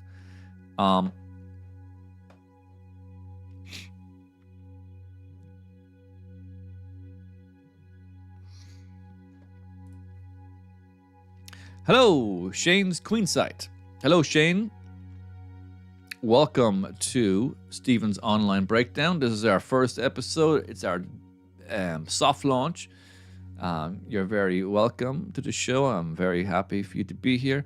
Shane says Halloween and Christmas is massive over there, America. I was in Utah last year. Shane was in Utah last year, and it's a very strange state. Why is it what's so strange about it?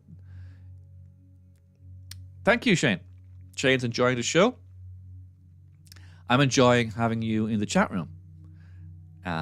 Because people can be very shy watching these shows, and they shouldn't be. It's a friendly community. All we're doing is browsing the internet together. That's all we're doing. My live streaming software just said, your stream has excellent health. That's he's referring to the bit rate, I think. The bit rate on the latency. These are technical terms, don't worry about it. Anyway, it's saying this, my stream is healthy. And it is healthy. Yes, so Shane is just giving us more information here. The Mormon population, of course, Utah is, the capital is Salt Lake City, which is, of course, the headquarters of the Mormon religion, the Church of the Latter-day Saints. It just has a different vibe, as Shane is saying. It's a different vibe to like Florida, which is a bit of a hedonistic paradise, I've heard. Not been there myself. I've been to California, I've been to New York. I've not really been in the middle bits yet. And Utah is very much in the middle bit. It's quite a large, like 2,000 miles of middle bit in America. The Midwest, or the Mideast. Not the Middle East, no, the Mid. Well, you always hear about the Midwest. You don't hear much about the Mideast in America. But anyway, so Utah, yeah. Different vibe there. Okay. This guy, James Charles, I know he's a huge internet celebrity. And he seems to be dressed up as, what are they called? A Navi, the Avatar people. Shane drove for 6 hours just to get to Salt Lake City. Wow. And that's just around the corner in Utah, probably. That's like going out to, nipping out to Dunmore for a bag of chips, you know. But for them, it takes 6 hours, which is a long time to get some chips because they will go cold. They're never quite the same. Chips are never quite the same when they're reheated. Am I wrong? I don't think so. Anyway, this guy, James Charles, he's probably playing a copyrighted song.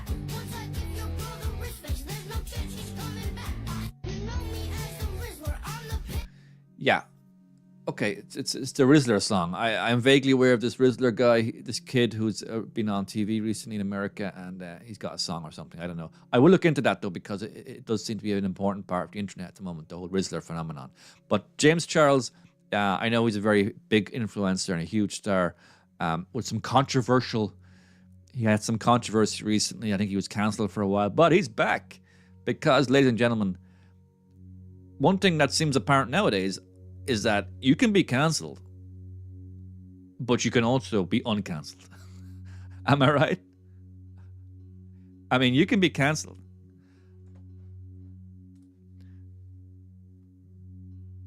You can be cancelled, but you can also be uncancelled. You can be unburdened from your cancellation. Okay. Sorry, I think that was my first official Kamala Harris impression. You can be cancelled now, but you can also be uncancelled. And I love Kamala. I love Kamala. I wish her all the very best on Tuesday, but we're not here to discuss politics. So this is James Charles dressed as a Navi from the Aviator films? No, the Avatar films. I've seen both films.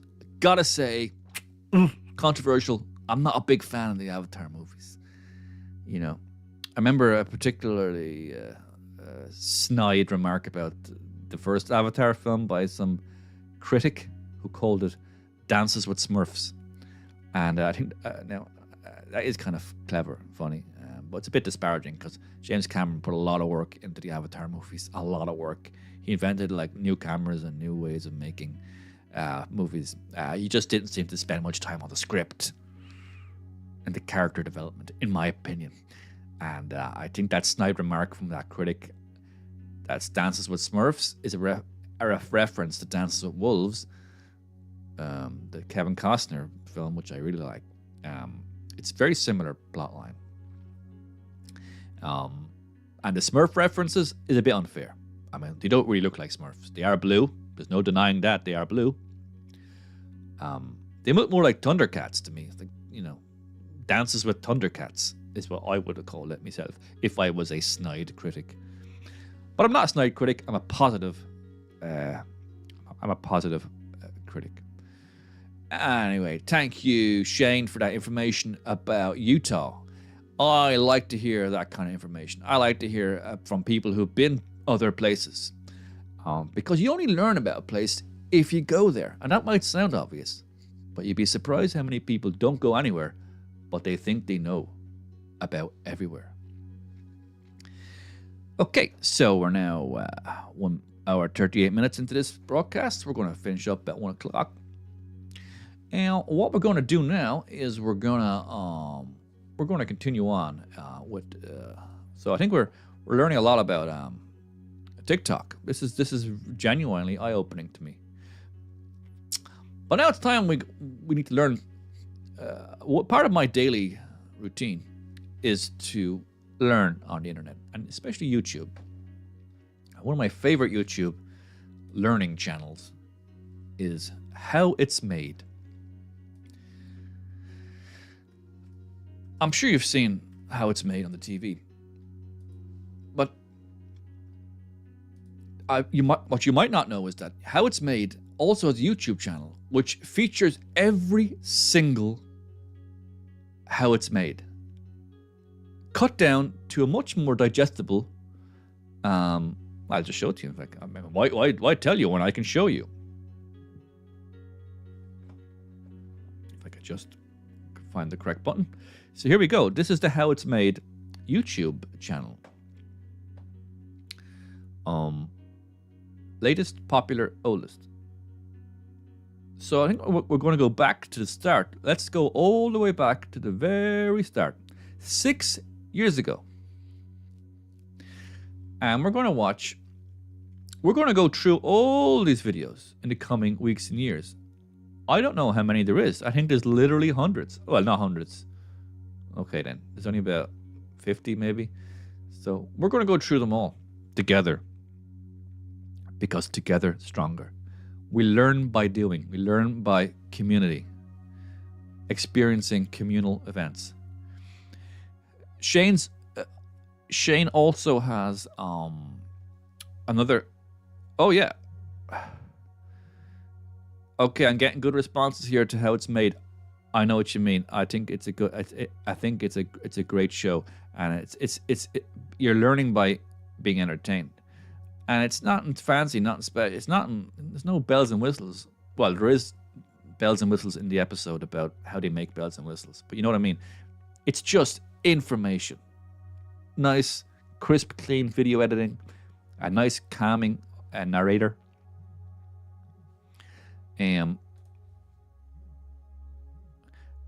So Anita is saying it's a classic. It is. And Shane is saying his other favorite is Air Crash Investigating. Oh, thank you. I'll write that down actually, because this show is all about ideas, and I will adapt many of my viewers' ideas in the coming weeks and months and years into the show. That's something we could definitely watch together. Air Crash Investigations. Which is a particular interest for me because I don't like flying. That's something you should know about me. I'm not a big flyer. I'm an average-sized flyer. I mean, and I have flown around the world a couple of times. Not in one go, but in the course of my explorations. But it's never something I particularly enjoy doing. It usually involves at least 10 to 15 alcoholic beverages, and that's not really cool because you can kind of get a hangover halfway through the flight, which is you don't want that. You don't want a fear of death and hangover simultaneously. So I definitely will put that on my list, Aircraft Investigations, and I'm pretty sure they're on YouTube as well.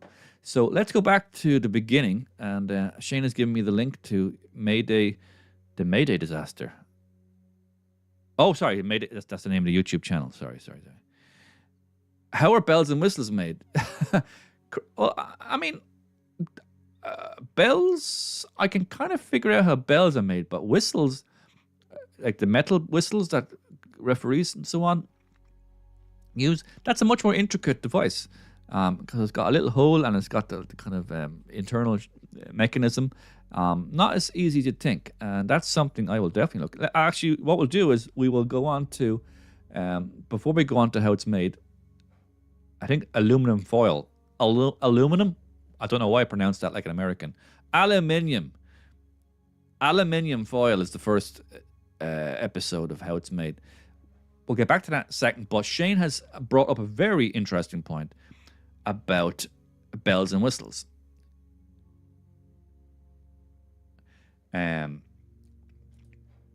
How are bells and whistles made? Let's ask my personal AI friend, my co-pilot, in fact, and it is called co-pilot. Where is it?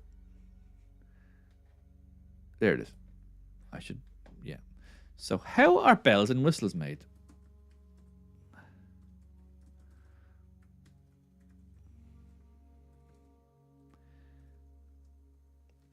So this is the most powerful AI. Okay, bells. Great question. Bells and whistles have quite different crafting processes. Well, bells.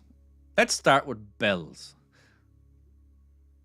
Bells. Design and molding. Artists create a design, and then a wax or wooden pattern is made. Casting. Okay, so they make a mold first, yeah. Casting. A mold is made around the pattern, and molten metal, usually bronze, is poured into the mold. Cooling. The molten metal is left to cool and solidify inside the mold. Finishing. The rough bell is polished and tuned to achieve the desired sound.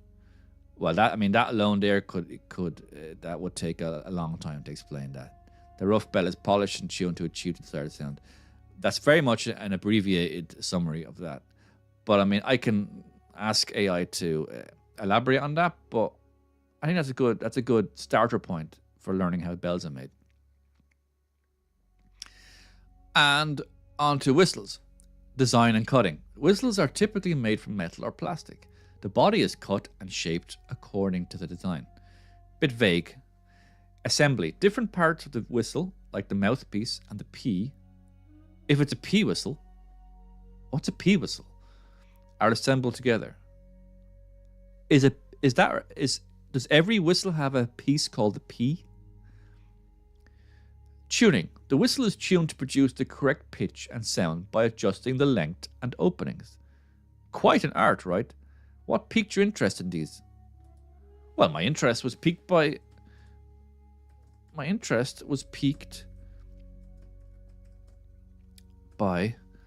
my viewer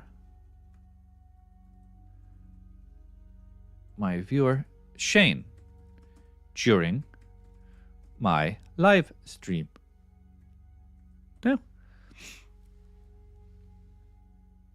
Shane sounds like quite the inquisitive viewer. He is. Interactions like that are what make live streams so dynamic and fun. They really do. Engaging with curious minds can lead to all sorts of unexpected and fascinating discussions. Have you had other memorable moments with your viewers? I certainly have. In fact, here's one now. Anita is saying, it's the part that makes the sound. The P in a whistle. The P in a whistle is a small ball that moves around inside the whistle chamber. What? When blown. This movement interrupts the airflow, creating the characteristic trilling or warbling sound of a P whistle. It's a clever design that adds a dynamic quality to the whistle's tone, making it more attention-grabbing. Fun fact. The P is often made from cork or synthetic materials. Wow. Interesting. I think I got an idea for our first AI image that we're going to create at the end of the show, which is only 30 minutes away now. I think it's going to involve a P and a whistle. And just to see what AI makes of that visually. so stay tuned for that. And hello, Shane. And Shane is, says excellent, and I know what he means by that because I'm quite impressed with AI's answer there to me. It's almost like AI knows me better than myself. FIPPLE, says Anita. Let's see what AI says about FIPPLE. FIPPLE.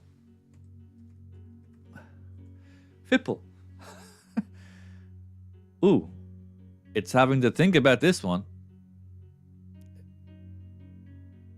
Yeah. That seems to have stumped the AI, Anita. I think you might have broken AI. Anyway, let's get back to how it's made. And this is episode 1. Episode 1, how it's made. Aluminium foil. Aluminum foil has a multitude of uses, from heating something up in the oven to keeping something cold in the fridge. Oh, this narrator this is from the American how it's made.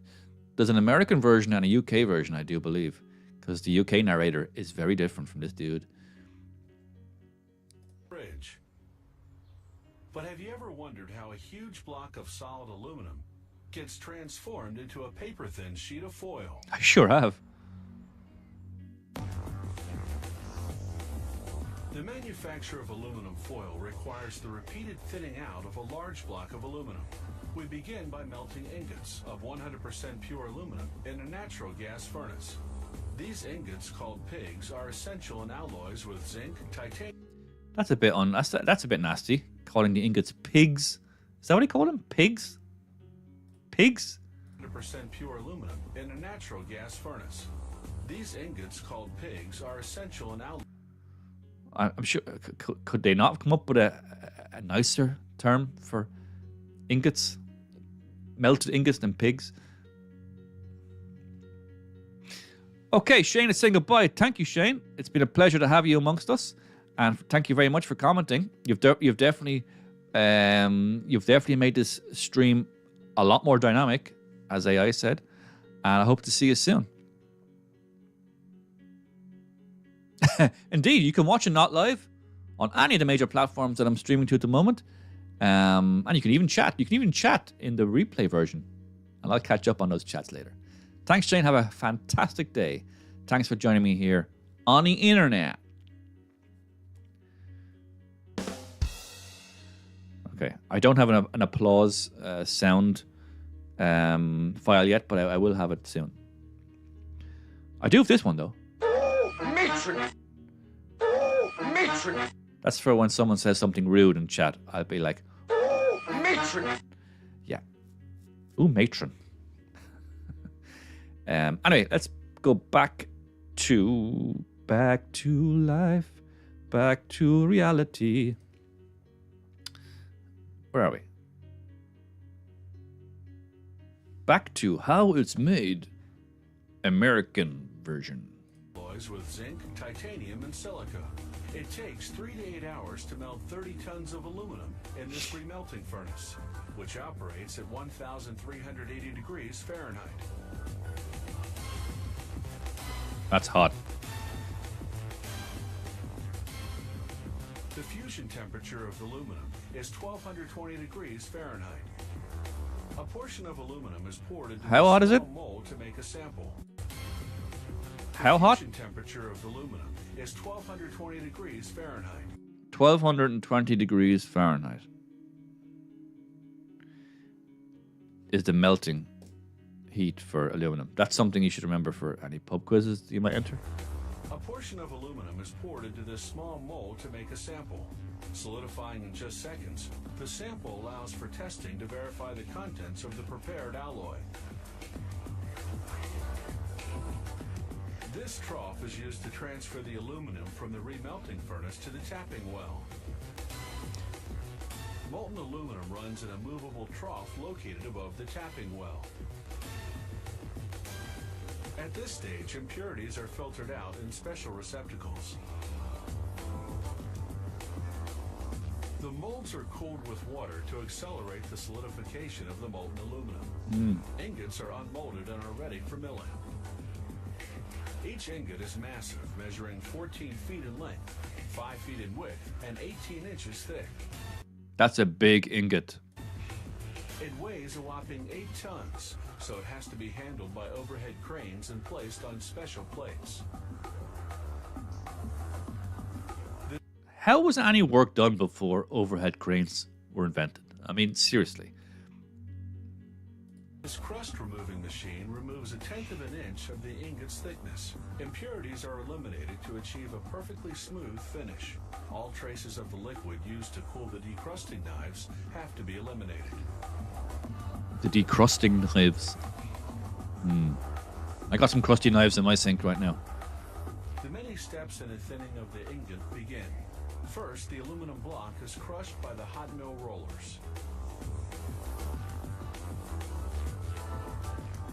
Temperatures in the rollers are between 850 and 1,000 degrees Fahrenheit. Pressure on the ingot is continually verified by a technician. If the pressure is too great, the technician will lower it.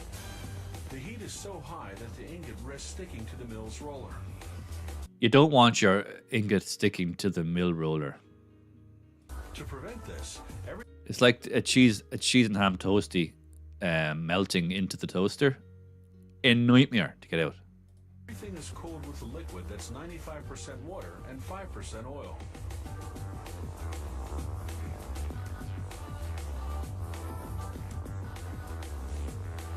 Starting from a thickness of 18 inches, the ingot becomes increasingly thinner with each pass-through. Depending on requirements, the ingot will go through the machine between 12 and 16 times. Wow. The ingot now measures about 3 inches in thickness. Getting thinner. It has to get down to just 2/10 of an inch. 2/10 of an inch. So it's a At process. this stage, the ingot is about 2 inches thick and measures almost 30 feet in length. 30. This conveyor transfers transports the plate during its milling stages. Okay, it's starting to look more like aluminium foil now, isn't it? By the repeated process of flattening and lengthening. The ingot has become a sheet 2/10 of an inch thick. Wow. It is sufficiently thin to proceed to spooling, where it spools onto itself before being sent to the cold rolling mill. There, its thickness will be reduced still further. The aluminum sheet has become very thin now and risks being broken by the tension needed for cold rolling. So the sheet is doubled to avoid this breakage. Aha. One final reduction in the mill, and the sheet will have the thickness required by the customer. A liquid coolant is used to prevent the foil from sticking to the rollers. Wow. Who thinks of these The things? edges of the foil sheet are lightly damaged and crinkled. A knife removes a strip 4/10 of an inch wide. Anita says toasty bags will save your cheese toasty. What? What sorcery is this? Toasty bags? Are you trying to tell me there's a way you can put a sandwich into a bag and then put the bag into a toaster and the toaster doesn't melt? Is that what you're trying to tell me, Anita? And if so, are these available in Aldi, Tesco, Super Value, the hypermarket? Is this possible? Deals? Deals? Anita, it's a deal. Because as soon as this broadcast is over, I'm hightailing it to Deals to buy a toasty bag. By golly, how am I not aware of this? Well, I am now, thank you, Anita. Okay, so that's pretty much how aluminium foil. The roll is cut to Finally. the desired width. And one huge ingot has produced nearly 8 miles of foil. Wow, one ingot has produced 8 miles of foil. Just one thing here. Isn't it kind of annoying how on YouTube now these videos pop up as in watch this next? Like, how do I get this off the screen? I want to watch the end of my current video. You're already stuffing the next video down my throat. Although I would like a coffee down my throat right now. Coffee. So that's pretty much it. We watched how aluminium. I've been watching too much American TV. I'm gonna start spelling color without the U next. So that's fantastic. And during that episode, I learned that toasty bags exist from one of our vigilant viewers, Anita. So that's great. I think it is just me and you, Anita, actually viewing this show. I think I'm classed as one viewer while I'm watching my own show. So thank you for staying with me towards the climax, because we're going to climax the show soon using some AI entertainment tools that I've learned. Because I'm trying to fully integrate AI into this live stream experience. Because that's the future. Can't run from it. Can't hide from it. Gotta embrace it. Gotta embrace the AI tools. So that's great. That's the first episode of how it's made. We're going to watch the next episode tomorrow. And then the next day. And then the next day. And then the next day. And so on and so on. Because that's how you learn. Repetition. Teach, educate, D. I still can't remember what D is in the TED Talk. Teach, educate. Anyway. I must ask AI what that is. What does the D stand for? What does D mean in TED Talk? TED Talk. What does D mean? Could you clarify what... Oh, I spelled it wrong. God. It's usually pretty good at picking up bad spellings, but... what does D mean in TED Talk? Sorry, I have a bit of a sniffle today. It's not like me. I don't usually get sniffles. Hey, come on. What does D mean? It seems like there might be a typo. Could you clarify what you mean by... I have already clarified. Don't play me like this.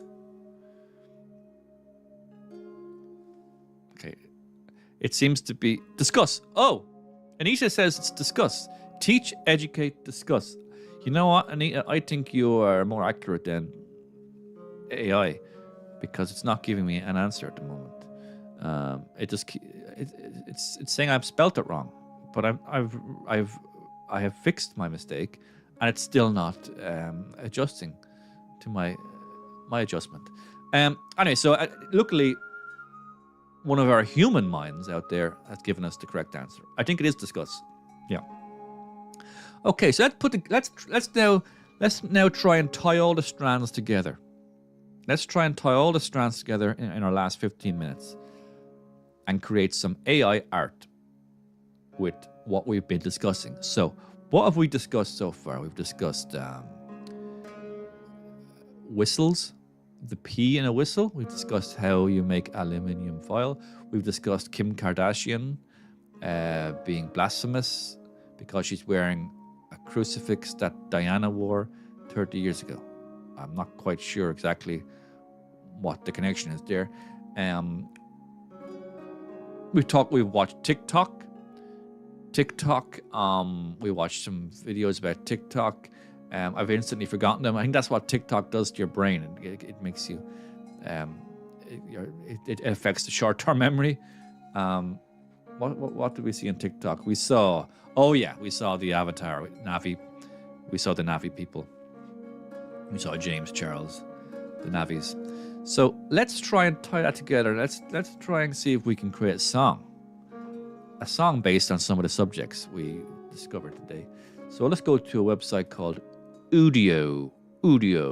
This is a brand new AI music generator, and this might not work, but stick with me, and we'll see what happens. So the first thing we got to do is we got to add some lyrics. You can't have a song without lyrics. Actually, no. We'll first pick the style of song. I'm thinking of pop rock to kick us off. Yeah, let's do some pop rock. Sorry if my P's too close to the microphone. I'm sorry about that. 1 2 1 2.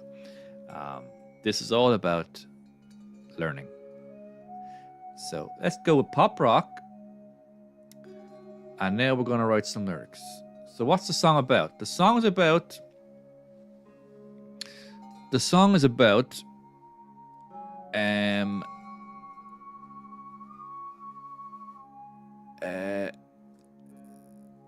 Avatar. It's about the making of aluminium foil.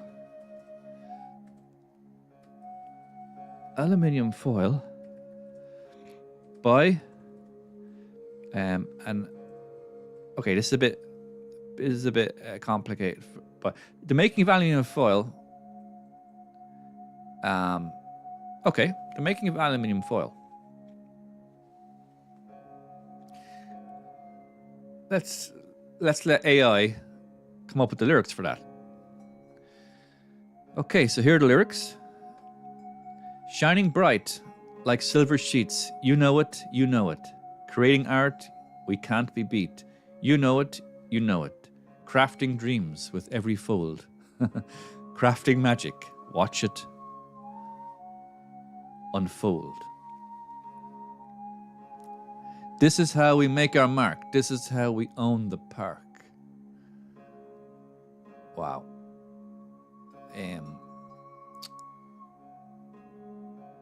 Great.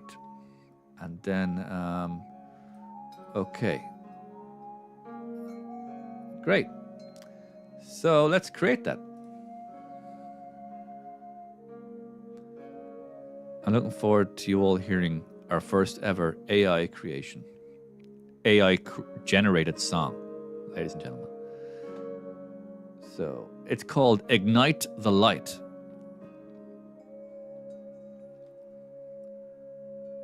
Is it done? No, it's still being created. So while that's still being created, we are going to go over to our AI image creator. And we're going to create an image loosely based on the show we made today. We made together today. So I'm going to open up open up a very powerful AI image generator called. There's a thing called. That's okay. We'll get onto that later. But here is what did we talk about today? Let's grab something from our conversations previously. A P. The FIPPLE. Oh yeah, the FIPPLE. The FIPPLE is a crucial component in whistles and similar wind instruments like recorders and tin whistles. This is what Anita was talking about earlier. I just thought she made up a word, but it's not. It's the real word, FIPPLE.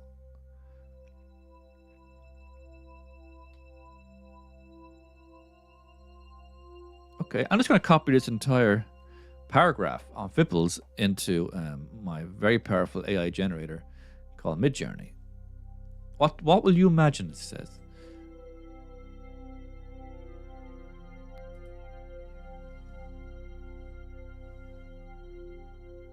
So I put that entire paragraph into Midjourney.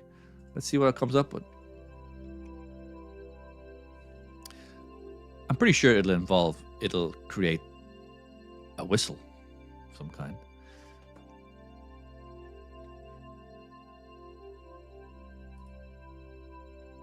We're going to get four images based on a FIPPLE, on a detailed. So I fed AI with the paragraph. The FIPPLE is a crucial component in whistles and similar wind instruments, like recorders and tin whistles. It's the part that directs the airflow to create sound. Okay, yeah, it's not the best of. It has literally just created a FIPPLE. Right. Okay, let's get a bit more creative than that. A Navi from Avatar playing a whistle in an aluminium how do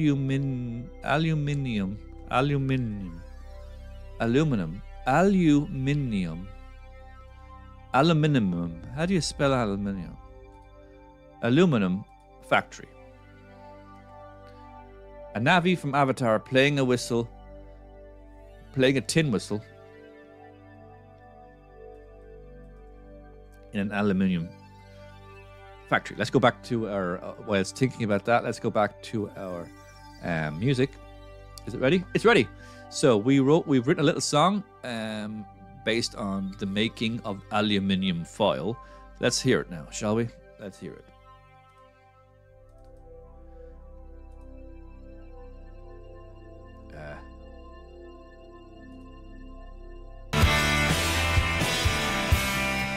Shining bright like silver sheet. Creating art we can't be beat. Crafting dreams, fabric fold, crafting magic, watch it unfold. This is how we make our mark. This is how we own the spark. Pretty damn good. That was called Ignite the Light. Let's it created two songs for us here based on the making of aluminium foil. Next one's called Owning the Spark. Oh, it's a bit more upbeat, up tempo. Shining bright like silver sheets. You know it, you know it. Creating art we can't be beat. You know it, you know it. Crafting dreams with every fold. Crafting magic, watch it unfold. This is how we make our mark. This is how we own the spark. Beautiful build up to a fantastic chorus. I can't quite remember how to add the choruses yet, but I will do that for the next episode. But I think you get the gist of what we're going to be doing on the show here. We're going to be integrating AI creativity into our everyday live stream, and I think I'm utilizing the power. Yeah, the second one is, Anita says the second song, which is called Owning the Spark, Yeah, Shane says, oh, Shane's back. Hello, Shane. Shane's back. He's back amongst us. Shane is saying that it sounds a lot better than a lot of real artists, and I agree with you totally. I liked the first one in particular. I think it was quite tasty. Ignite the light. This is just the verses. Shining bright like silver sheets. You know it. I like that bit. Creating art we can't be beat. crafting dreams that break through. Crafting magic. Watch it unfold. This is how we make our mark.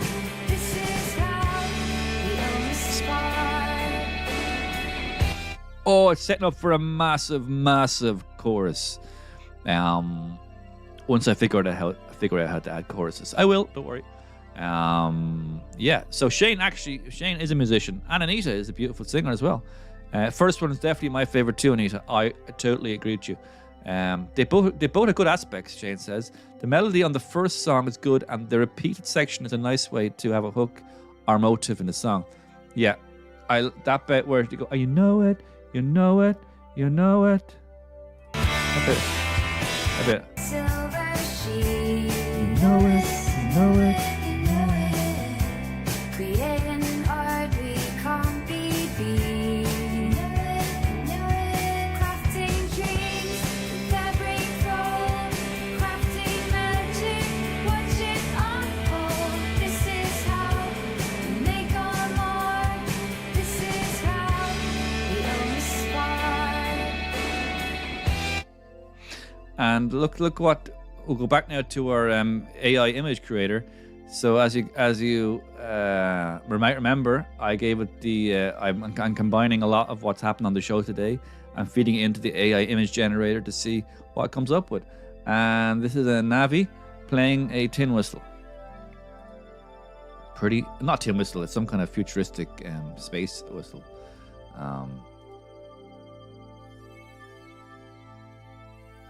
Beautiful.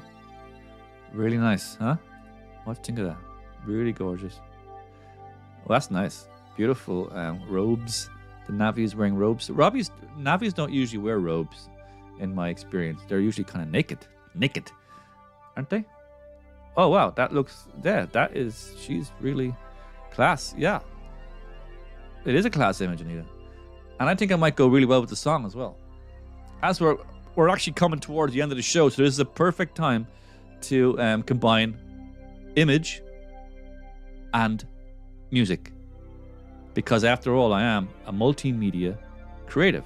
See how it's working? So I think we're both myself, Anita, and Shane, and we're all agreed that Ignite the Light is our favorite. Is the favorite of the two. Shining bright like silver sheets. Creating art we can't be beat. Crafting dreams that break through. Crafting magic, watch it unfold. This is how we make our mark. This is how we own the spark. Wonderful. You know, this is great. This is wonderful. This is what it's all about. I'm so glad that we managed to create something new that wasn't there before. I mean, 2 hours ago when the show began, those songs didn't exist. Those images of a Navi playing a whistle didn't exist. And yet together, me, you, specifically Anita and Shane, specifically me, Shane and Anita, and a little bit of Rachel de Bromhead and a little bit of David Colopy at the start, but together, it is mostly Anita and Shane. We have created something new and something wonderful. And this is just the beginning. And we also learned a bit, didn't we? We learned how aluminium foil is made. And I learned about a P in a whistle, or a FIPPLE. I did not know that. Great. And I think this has been a successful soft launch of my new show. A small but dedicated audience. But I think you get the gist of what I'm going to be attempting to do here over the coming weeks, months, and indeed decades, or until I stop paying the internet bill. So, in case you didn't know who I was, I am indeed Stephen Stubbs. I am a multimedia creative. We have created multiple types of media today, and we brought it all together using your minds and my minds melding into one and harnessing the power of AI. So thanks very much for joining me today. And I'll be back tomorrow morning at 10:30 a.m., hopefully on time. Now that I've ironed out some of the technical wrinkles, I should be here at 10:30 a.m., freshly caffeined and ready to go for another day of multimedia creations and friendly chat too. So thanks very much to everyone who's tuned in, and I'll see you all tomorrow. Until then, all the best and have a wonderful day on the internet or indeed in real life. Thank you. Thanks, Shane. Oh, thank you, Shane. Well done on a great show. Thanks very much. Thanks, Anita. Great. Anita says, great soft launch. Really enjoyed. Looking forward to more shows. Congratulations. We'll tune in again on my next day off. Woohoo! Absolutely. And hopefully, these shows is me also. Yeah, tune in on your day off because this is my work. This is my job now. So that's fine. See you tomorrow. Bye-bye. Now, where did I put that? Oh yeah. Bye-bye.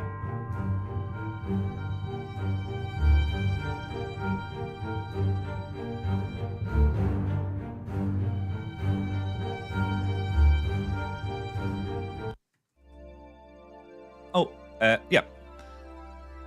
Bye-bye. I'm just typing thanks. Thanks everyone for watching. But the show is over. Soft launch. Bye-bye. Thank you. I have to come up with some catchy way of ending these shows. I've been browsing the internet, so you don't have to. Something like that. I'll work on it. This is just the beginning. Bye-bye.